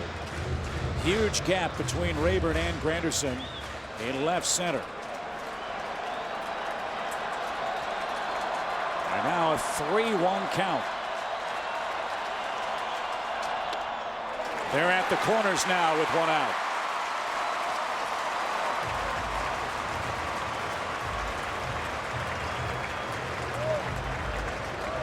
And now a pinch runner will take the place of Harris at first base. That's Alexi Casilla. Well, the veteran manager Jimmy Leyland, he's done it a couple times so far. Go out to talk to his pitcher, not only to give him a respite, but also to dictate to his infield how they're going to play this defense in this situation. You have your middle infielders back and double play depth, Tolbert with some really good speed, or you're going to keep the infield in. 1-run lead might make you push your middle infielders back and try to play for the double play. With that in mind, how does Minnesota play it? Because Casilla, too, another guy who can really fly, and a double play ends this game for Minnesota. And Rodney does not hold runners on well, but Gerald Laird is the X factor because he's thrown out more runners at a better percentage this season. So you want to manage in a playoff scenario? No, I don't. What do you do if you're the Twins? Here's Tolbert. Not going. And a swing and a miss. Again, the breaking ball from Rodney, very effective, countering that 97-mile-an-hour heat he can bring to you. See the middle infielders, they are playing back a double play depth, but they're at a place where if they get a ball that's hit softly, instead of turning two, they can take a shot at the Dyer at the plate.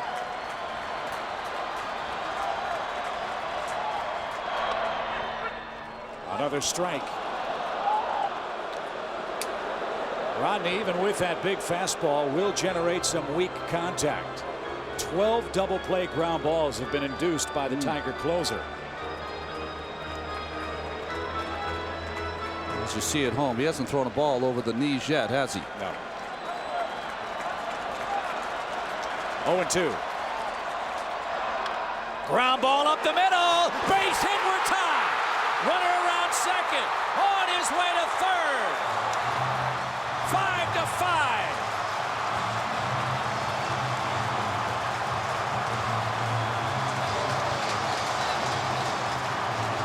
Can you believe this? What an at-bat by the young Tolbert.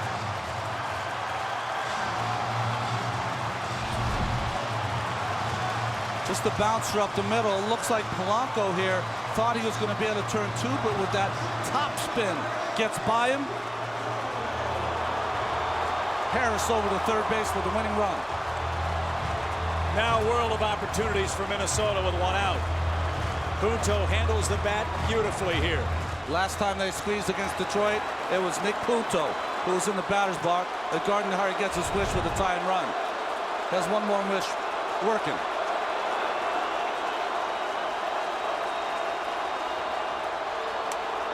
The division winning run is 90 feet away for Nick Punto, who had a 10-pitch at bat in the ninth.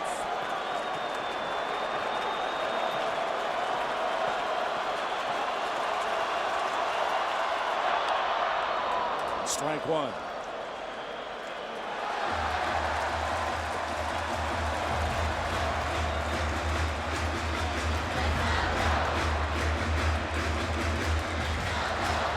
This inning started when Ryan Rayburn tried for a shoestring catch. It turned into a triple. That is the tying run.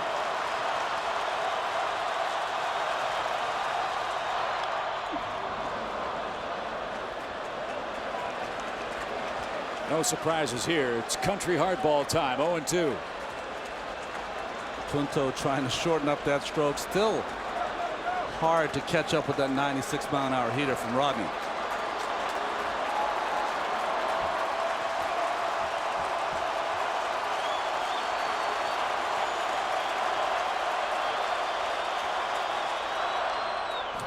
Just did stay alive, and Rodney 96, 97, 98. Here's the devil's triangle for a pitcher. He's throwing the ball. Punto's starting to catch up to it. It wants you to throw that changeup, but then it plays into Punto's game. Infield in, outfield in. 0-2 your count.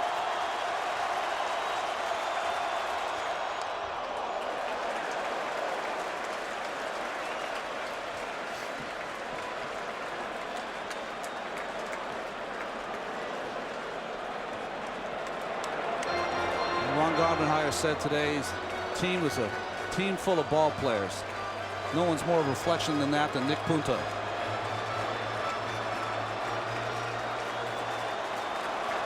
Twins have won the division 4 times since 2002. Line drive, base hit. Caught out there. Runner tags. Here he comes. Throw to the plate. On target. And in time. A double play. Ends the 10th. Rayburn evens the ledger.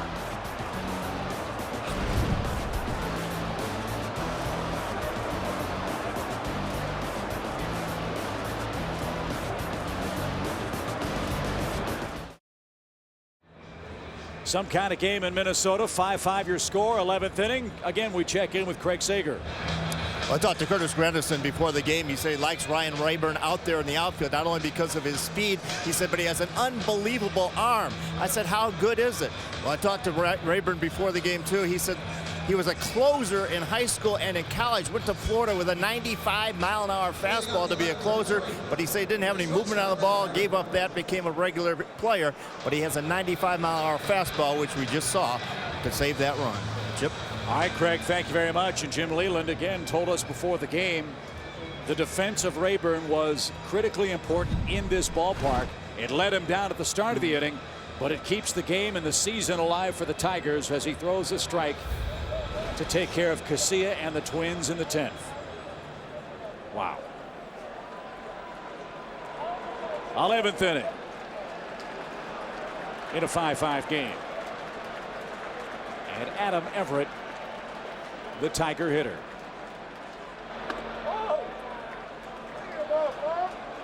Well, sometimes when I look at this place, it looks like a big balloon, and some of the air has just been let out of it. Again, I mean, these teams just punch and then counterpunch. Tigers led this thing by 3. Twins chip and claw and scratch their way back.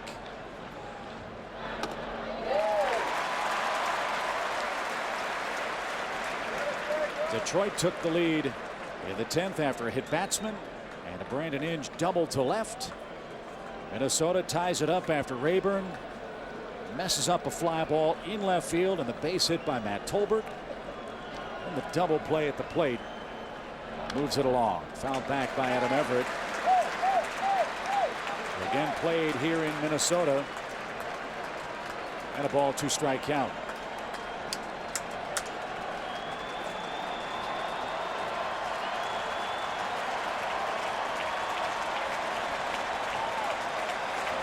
What a game like this.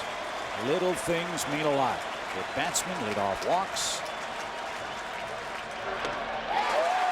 As Everett down on strikes in the 11th inning. How about Casilla at third base? Did he tag properly? No, what you have to do as soon as the ball's hitting the line, you have to go stand on third. Wait for the ball to be caught and go. He had the tag up late. They cost him a half a second. And in these supreme moments, mistakes are magnified. And you could see clearly Scott Olger screaming, back, back, back. Off the bat, it looked like a hit. Remember, though, that the outfield was playing in, so it made that ball come to Rayburn with that fine arm. He made a great play. Nice job by Jesse Crane. He departs with the bases clear in the top of the 11th. Some kind of ball game. 5-5, bases clear, 1 out in the 11th inning. And another one of those very important acquisitions for the Minnesota Twins is on to pitch, and that's left-hander Ron Mayhay. And a very busy year for Mayhay, who was just scooped up by Minnesota and placed in their pen, and he's been very, very tough. Well, those are his numbers for the entire season. He was designated for assignment by the Kansas City Royals, picked up in late August by the Minnesota Twins, and he has been outstanding since joining them. 8 2/3 innings pitched. His ERA has been around 2.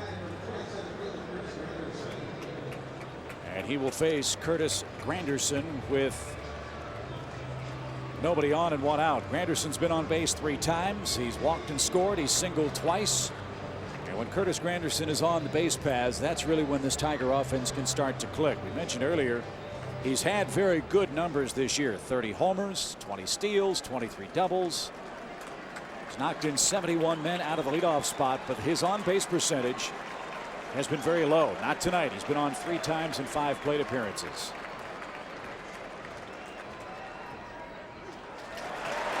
And if there has been a hole in his game, as we showed you earlier tonight, it's his work against left-handed pitching for the Tigers. Well, it's been an unbelievable game, but there have been base mistakes. We showed the one by Casillas. Also, Granderson's in the 9th off Nathan really cost the Tigers. So it hasn't been perfect. Boy, you don't get much more emotion. Well, Ron Gardenhire said, in this building, in games like this, both teams play nervous. He might be very, very right.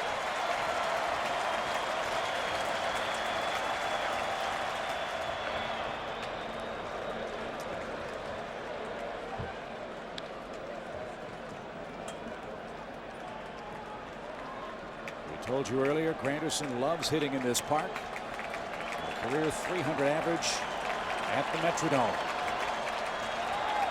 He's behind in the count now. And has a seat. Mayhay retires his first man.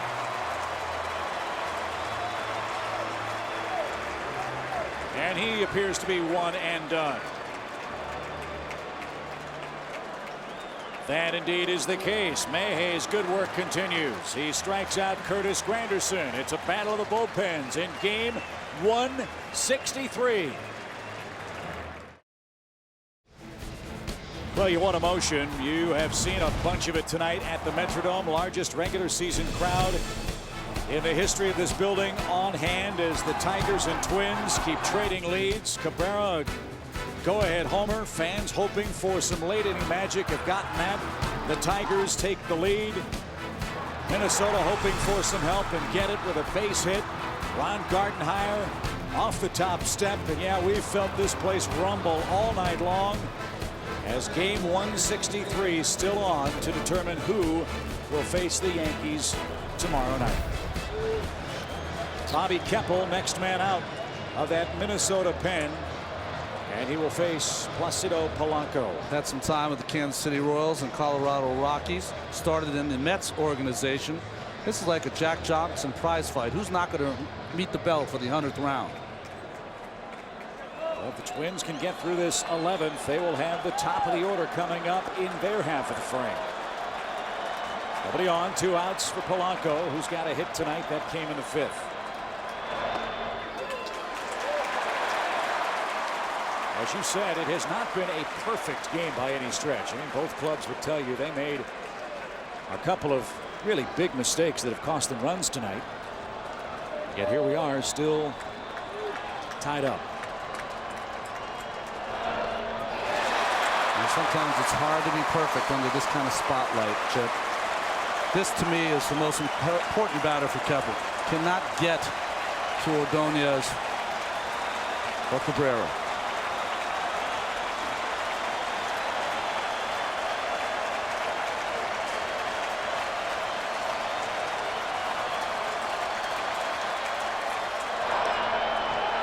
Just missed the outside corner.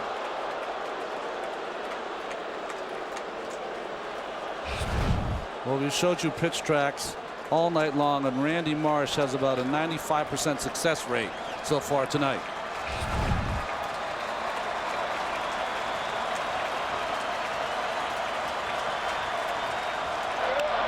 Line drive to second. 3 up, 3 down for the Tigers. Top of the Twins orders coming up. Joe Mauer is due third.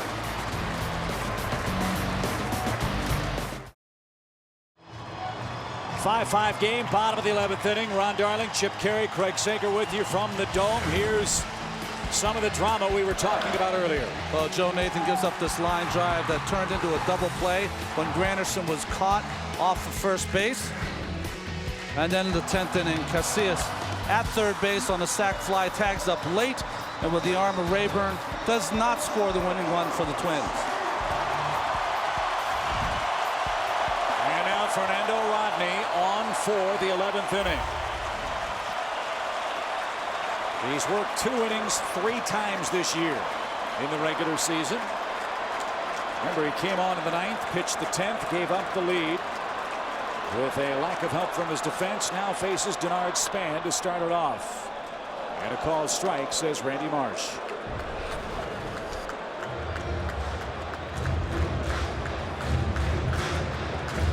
The Twins have won 16 of their last 20.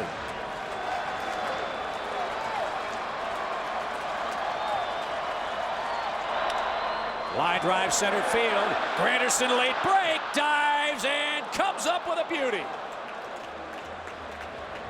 He played shallowly and that saved him. 1 out. Well, the key whenever you watch Granderson play center field, he always gets great jumps. And here you can see his eyes fixated on that baseball. Just catches it above his shoe tops for a big first out here in the 11th inning. And off the end of that bat, that looked like a sure hit. But unlike Rayburn in the 10th, Granderson was able to track that and get the first out. He backs up now with Cabrera up and a home run for Orlando in this game tonight. It came in the 7th inning.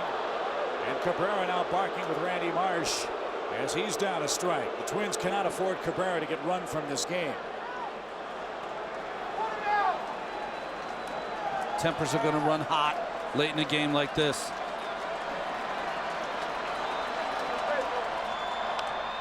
Fisted back our way and 2. You know, we thought this was going to be the biggest hit in the game. Little hanging slider. Cabrera with a huge hit. 2-run home run to left field. Twins thought they might have had it, but Maglio Ordonez had something to say about that. And that came off Zach Miner and erased a chance for Rick Porcello to win his 15th game in his rookie season. He was brilliant.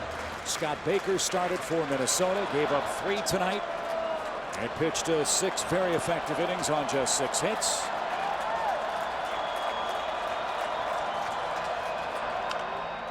And Cabrera stays alive at 1-2. Here's Scott Baker. He hung tough, didn't he? Yes. Ron Gardenhire said during our chat again, if he just executes his pitches, he'll be fine. He was. He had 1 bad inning. That was the 3rd. Laird boxes that ball to even the count. 2 balls and 2 strikes.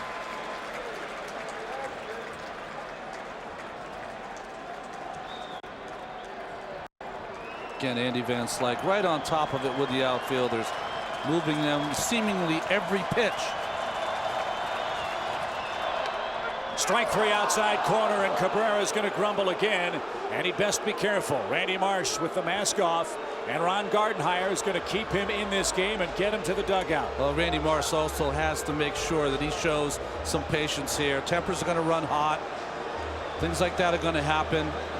And the pitch sequence for Orlando Cabrera. He thought that ball was down. It caught the plate on pitch tracks. Tried to fight off a few pitches. And I think this final pitch to me is outside. Bounced one and slayed off it. And Orlando Cabrera might have been right. So Joe Mauer, the last hope for the Twins in the 11th. And he grounds the ball towards second. Polanco to his right. And we are heading to the 12th inning in Minneapolis. What a week for sports fans in this beautiful Midwestern city.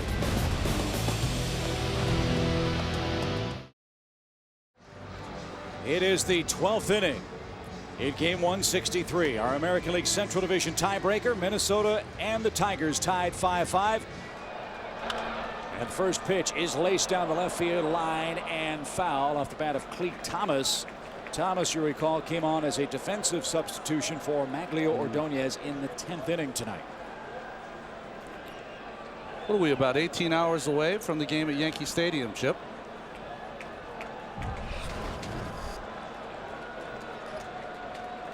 Sleep is overrated. Of course, sleep when you're when the season's over. Exactly right. Down low to Thomas. In case you wondered what the longest tiebreaker game in regular season history is, and again, this is a regular season game. Think back 2 years ago. Padres at Rockies, 13 innings. And a line drive into center field, charging hard is Gomez. He's got it.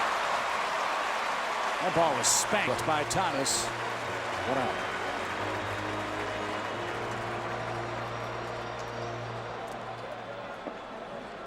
Well, there have been some balls absolutely centered up in this game that have not fallen for hits. And that one a bullet for out number 1. Here's Cabrera. You made the point, Ronnie, earlier in this game that Cabrera was able to get his arms out over the plate in his first 2 at-bats. Have the Twins pitched him much differently since then? They really have. They've been pounding him with sinkers in and down. Has produced 3 ground balls to the left side. Again, another sinker down in the strike zone. Anything out over the plate spinning, he just has such a great eye. He has great power to right field. We've already seen him hit a 2-run home run to right center.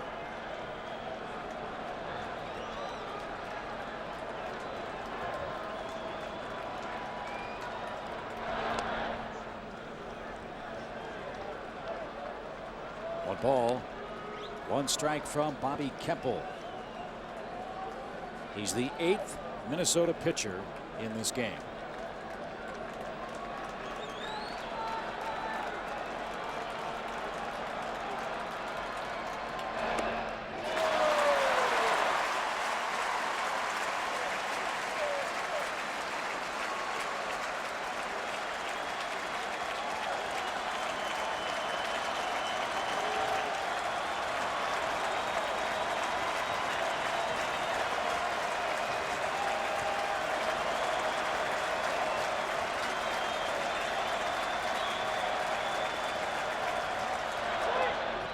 There's that pitch down and in for Cabrera. It missed badly, however, to even the count. There are 2 balls and 2 strikes.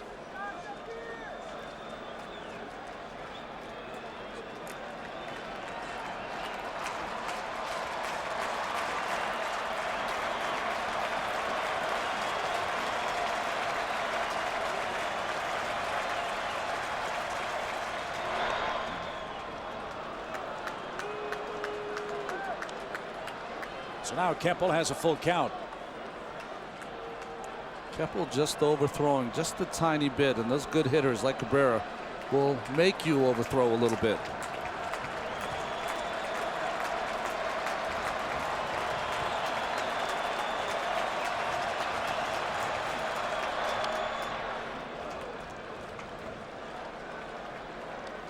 You see that ball when it gets elevated a bit. Cabrera has a much better swing.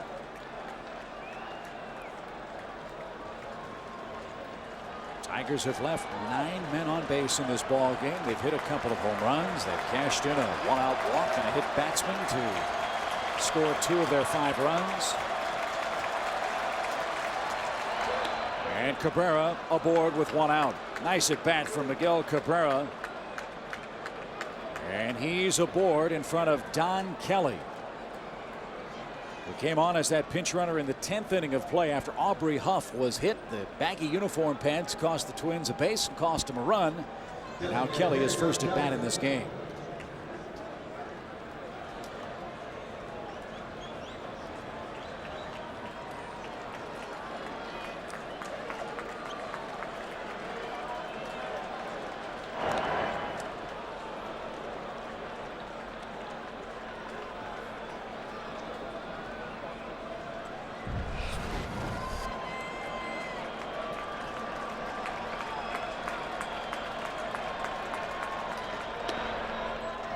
That's a little low, and Joe Mauer might have been crossed up. Wants to talk it over with Kemple. 1 ball, no strikes.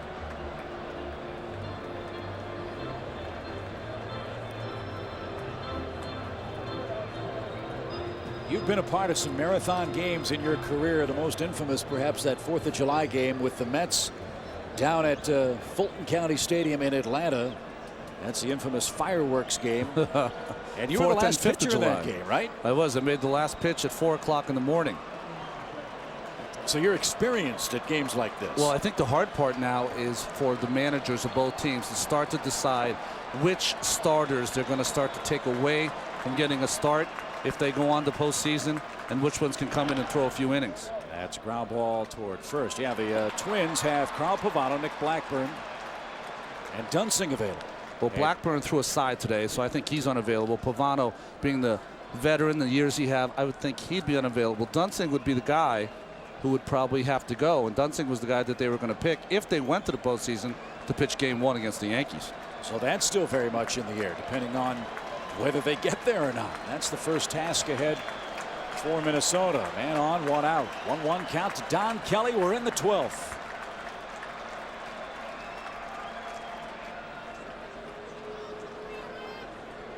Boy, holding Cabrera awfully close. He has no lead at first base.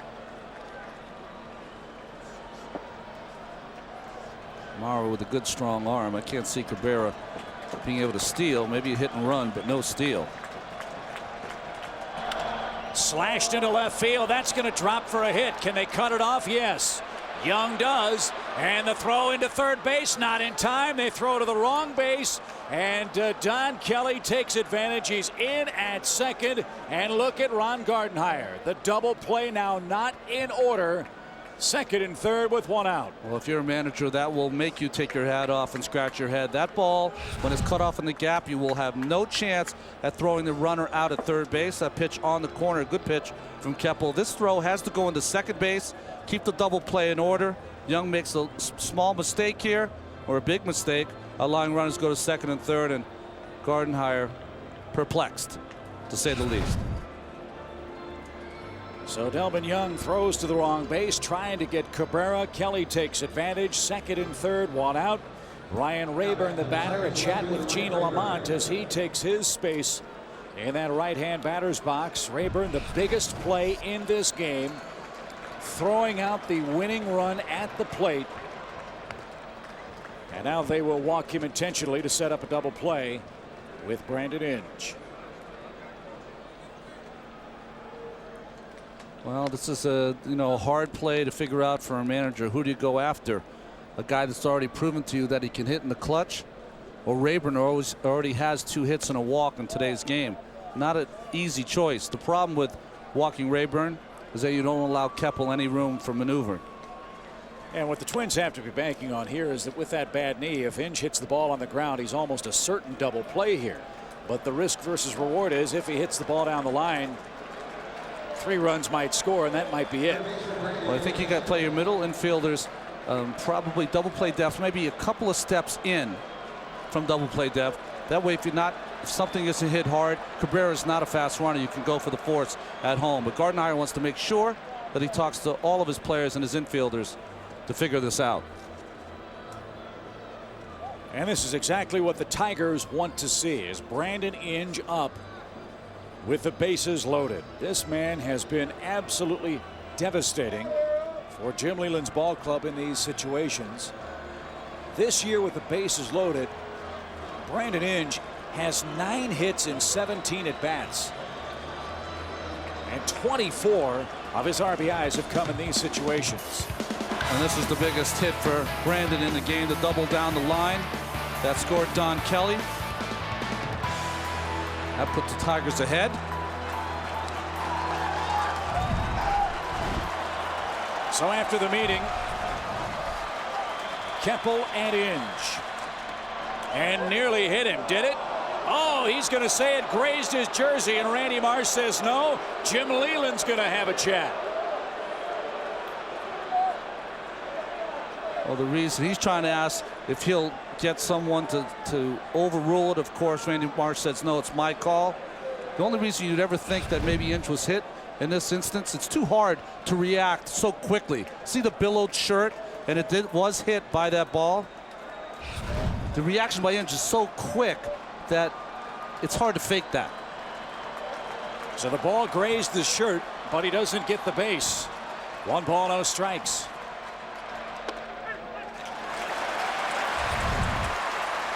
Ball running in on Inge. See the billow of the shirt. If it did, just brushed it. Well, it was good enough for Aubrey Huff, and that gave the Tigers a run. That was in the 10th. But here in the 12th, an even count.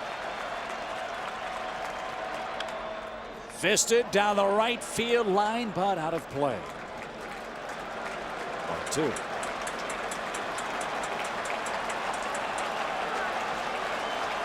Two master tacticians working overtime tonight. Jim Leland, Ron Gardenhire.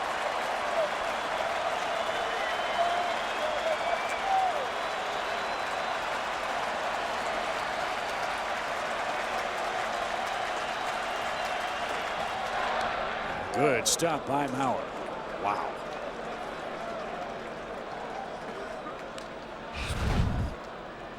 Soft hands, quiet back there. Catches it in the glove. Outstanding stop by Mauer. After that pitch, where probably Mauer knows his pitcher's overthrowing a little bit, gives him a little rest. Says, come on, here, you want to make this pitch here.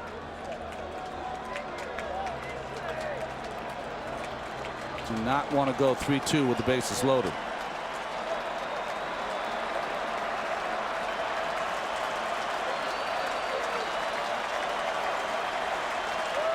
Inge has a couple of grand slams this year.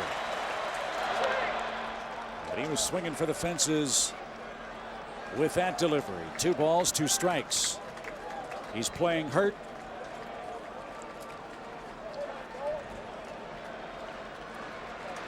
A bad knee that requires constant attention. And big time power. At times sapped with that injury.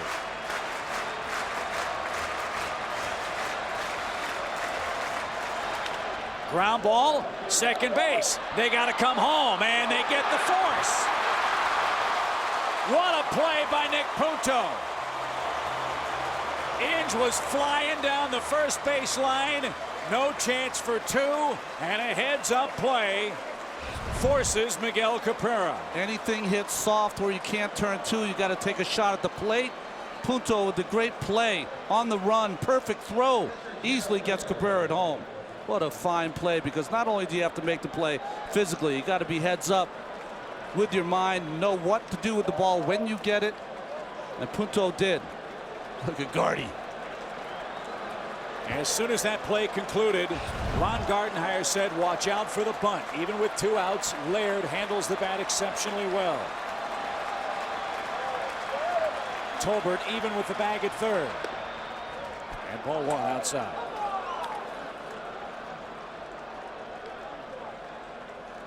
If the Twins get out of this,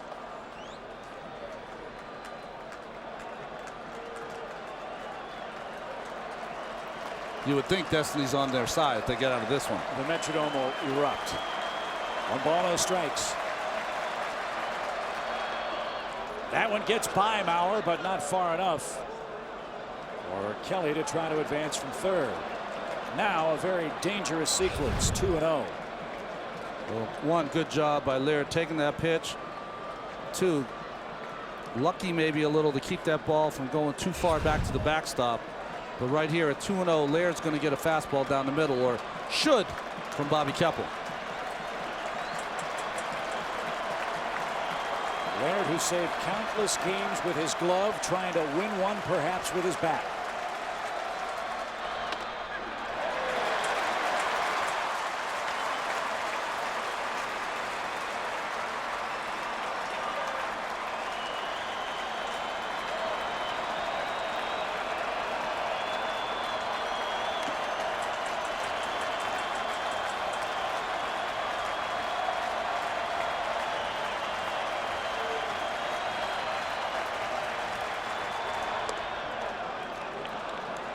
Three balls, 1 strike. There's no defense for a walk. Laird is 0 for 3 with runners in scoring position today. He does not have a hit with men on base. And he should see a very good pitch. And he popped it up out of play. Full count. So now the merry-go-round will start for the Tigers. Everybody will be running. Kelly from third. Rayburn from second. Inge from first.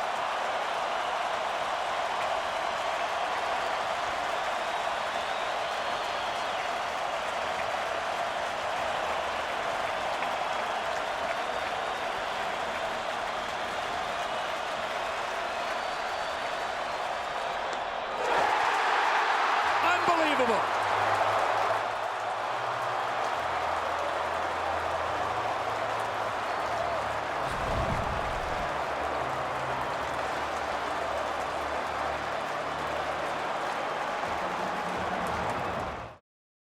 I don't mind staying up late for a game like this. This has been an awful lot of fun. These fans in Minnesota have been outstanding.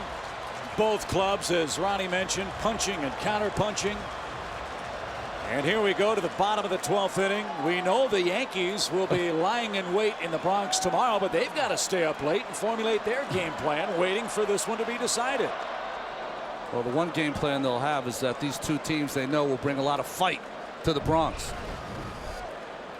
And Carlos Gomez, the batter, he hits for the second time in this game. He was the last out of the Twins' ninth. And how about Fernando Rodney in this game? This will be his third full inning in relief. Nobody has moved a muscle in that Detroit bullpen after he came on in inning number 9 tonight.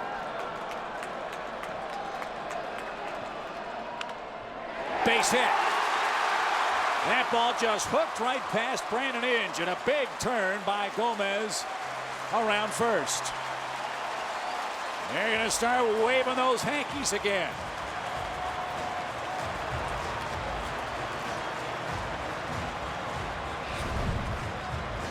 A little change up here from Rodney.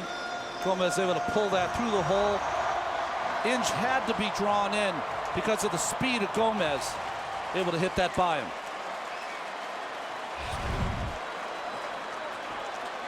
Here's Kadire.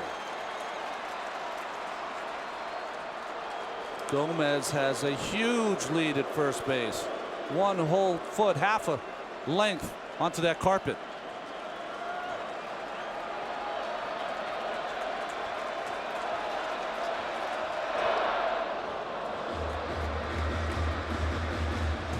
Rodney getting later in this game, going to the third inning, countering with more changeups than he did earlier in the game with that 98-mile-an-hour heat.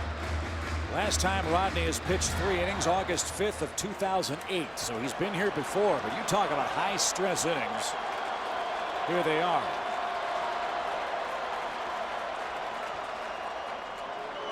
And Gomez has Rodney's attention. The Twins do run. They've stolen 85 bags this year, but as we've told you, Laird shuts down the running game. That's a broken bat, bouncer to third, fair ball, throw to first. That's as good as a sacrifice.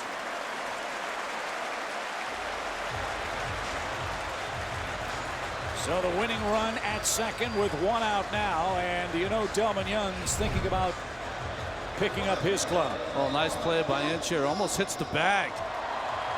Keeps it fair with the juggle and still has time to throw Kadire out at first base.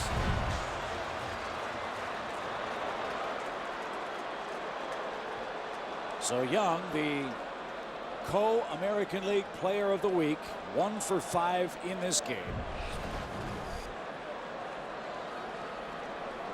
will be passed. They'll set up another play.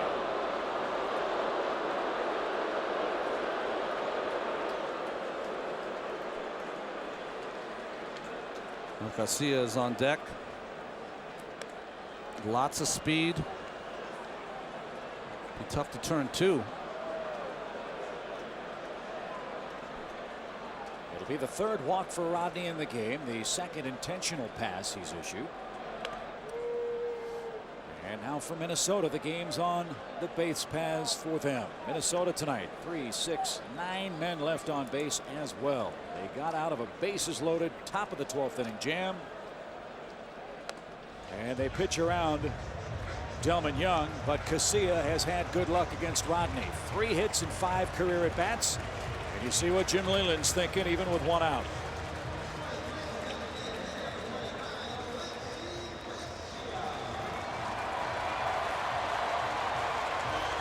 Jim Leland saying protect against the bunt, but a bunt here would be a bad play. You got 2 shots at driving in Gomez. Any base hit will score him. Maybe not to Rayburn after we've seen the arm he has in left field.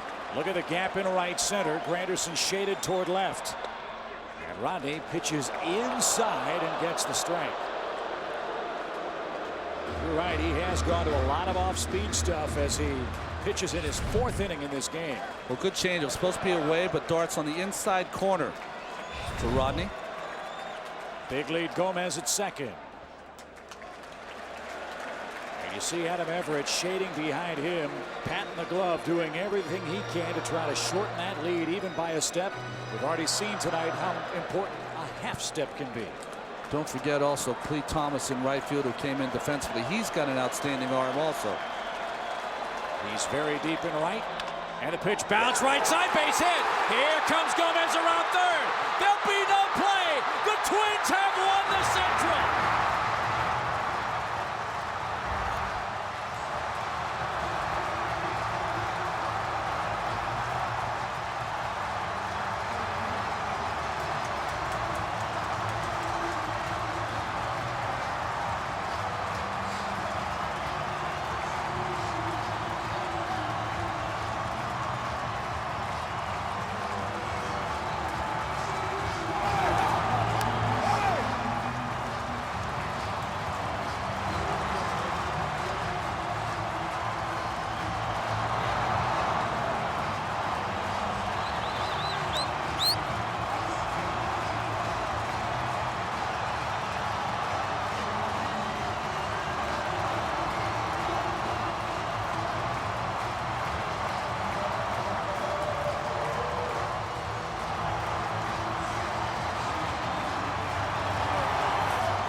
The Metrodome will not go down so easily. She will live to see a first-round matchup with the New York Yankees. Ron Gardenhire's Twins now with 5 division titles since 2002. They win it in the 12th inning on a base hit to right field. This has been a game of avenging past faults. Casilla in the 10th did not tag up properly, cost the Twins the win there. Makes up for it with this base hit to right field. Gomez with all that speed. And the Twins won this game with the help of 54,088. And I got to tell you, you have to tip your cap to Jim Leland and the Detroit Tigers. They could not hold a 7-game lead in the division at the start of play September 7th. This Minnesota ball club wins 17 of their last 21 to celebrate tonight. But in what may have been the most impressive managerial job for Jim Leland is only disappointment for Dave Dombrowski and the Tigers. An unbelievable finish. In 12 innings, the Minnesota Twins beat the Tigers 6-5. Let's join Craig Saker amongst the bedlam down on the field. Well, Chip, with me, Orlando Cabrera involved with so many big plays in the game. The home run in the 7th, the defensive plays, getting hugged here by Ron Gardenhire. You even get almost tossed when you argue a called strike. Can you put into words the emotions of this roller coaster game? This is absolutely the most unbelievable game I ever played and seen. So I'm really proud of my teammates. We came from, we came from back in September, and when Monroe went down, we all got together and we said we got to pull this out, and here we are. We're going to the postseason. You fell behind 3-0. The game keep going back and forth, yet you guys didn't give up. How much of a factor was this crowd cheering you on? Well, we know, 55,000 people is going to help us win. They always support us the whole year, and I mean, we did it for them. You said this is the greatest game you've ever played in. You've been in a lot of games, a lot of postseason games. Tell me your thoughts on going to face the Yankees in a few hours. Well, I told Ron Gardenhire when he said, well, we got another tiebreaker. I said, well, you got the lucky kid with you this time. I know we're going to win, and we did it. Orlando Cabrera, the good luck charm. The greatest game he says he's ever been involved with. Back to you, Chip. And so indeed an historic night at the Metrodome. Another playoff round as Orlando Cabrera and the Twins become the first team down 3 games in the standings with 4 to play. They take a victory lap as Joe Mauer leads the charge down the right field line. 54,088 Twins fans going crazy as they will see their beloved Twins play Game 3 in this ballpark against the New York Yankees.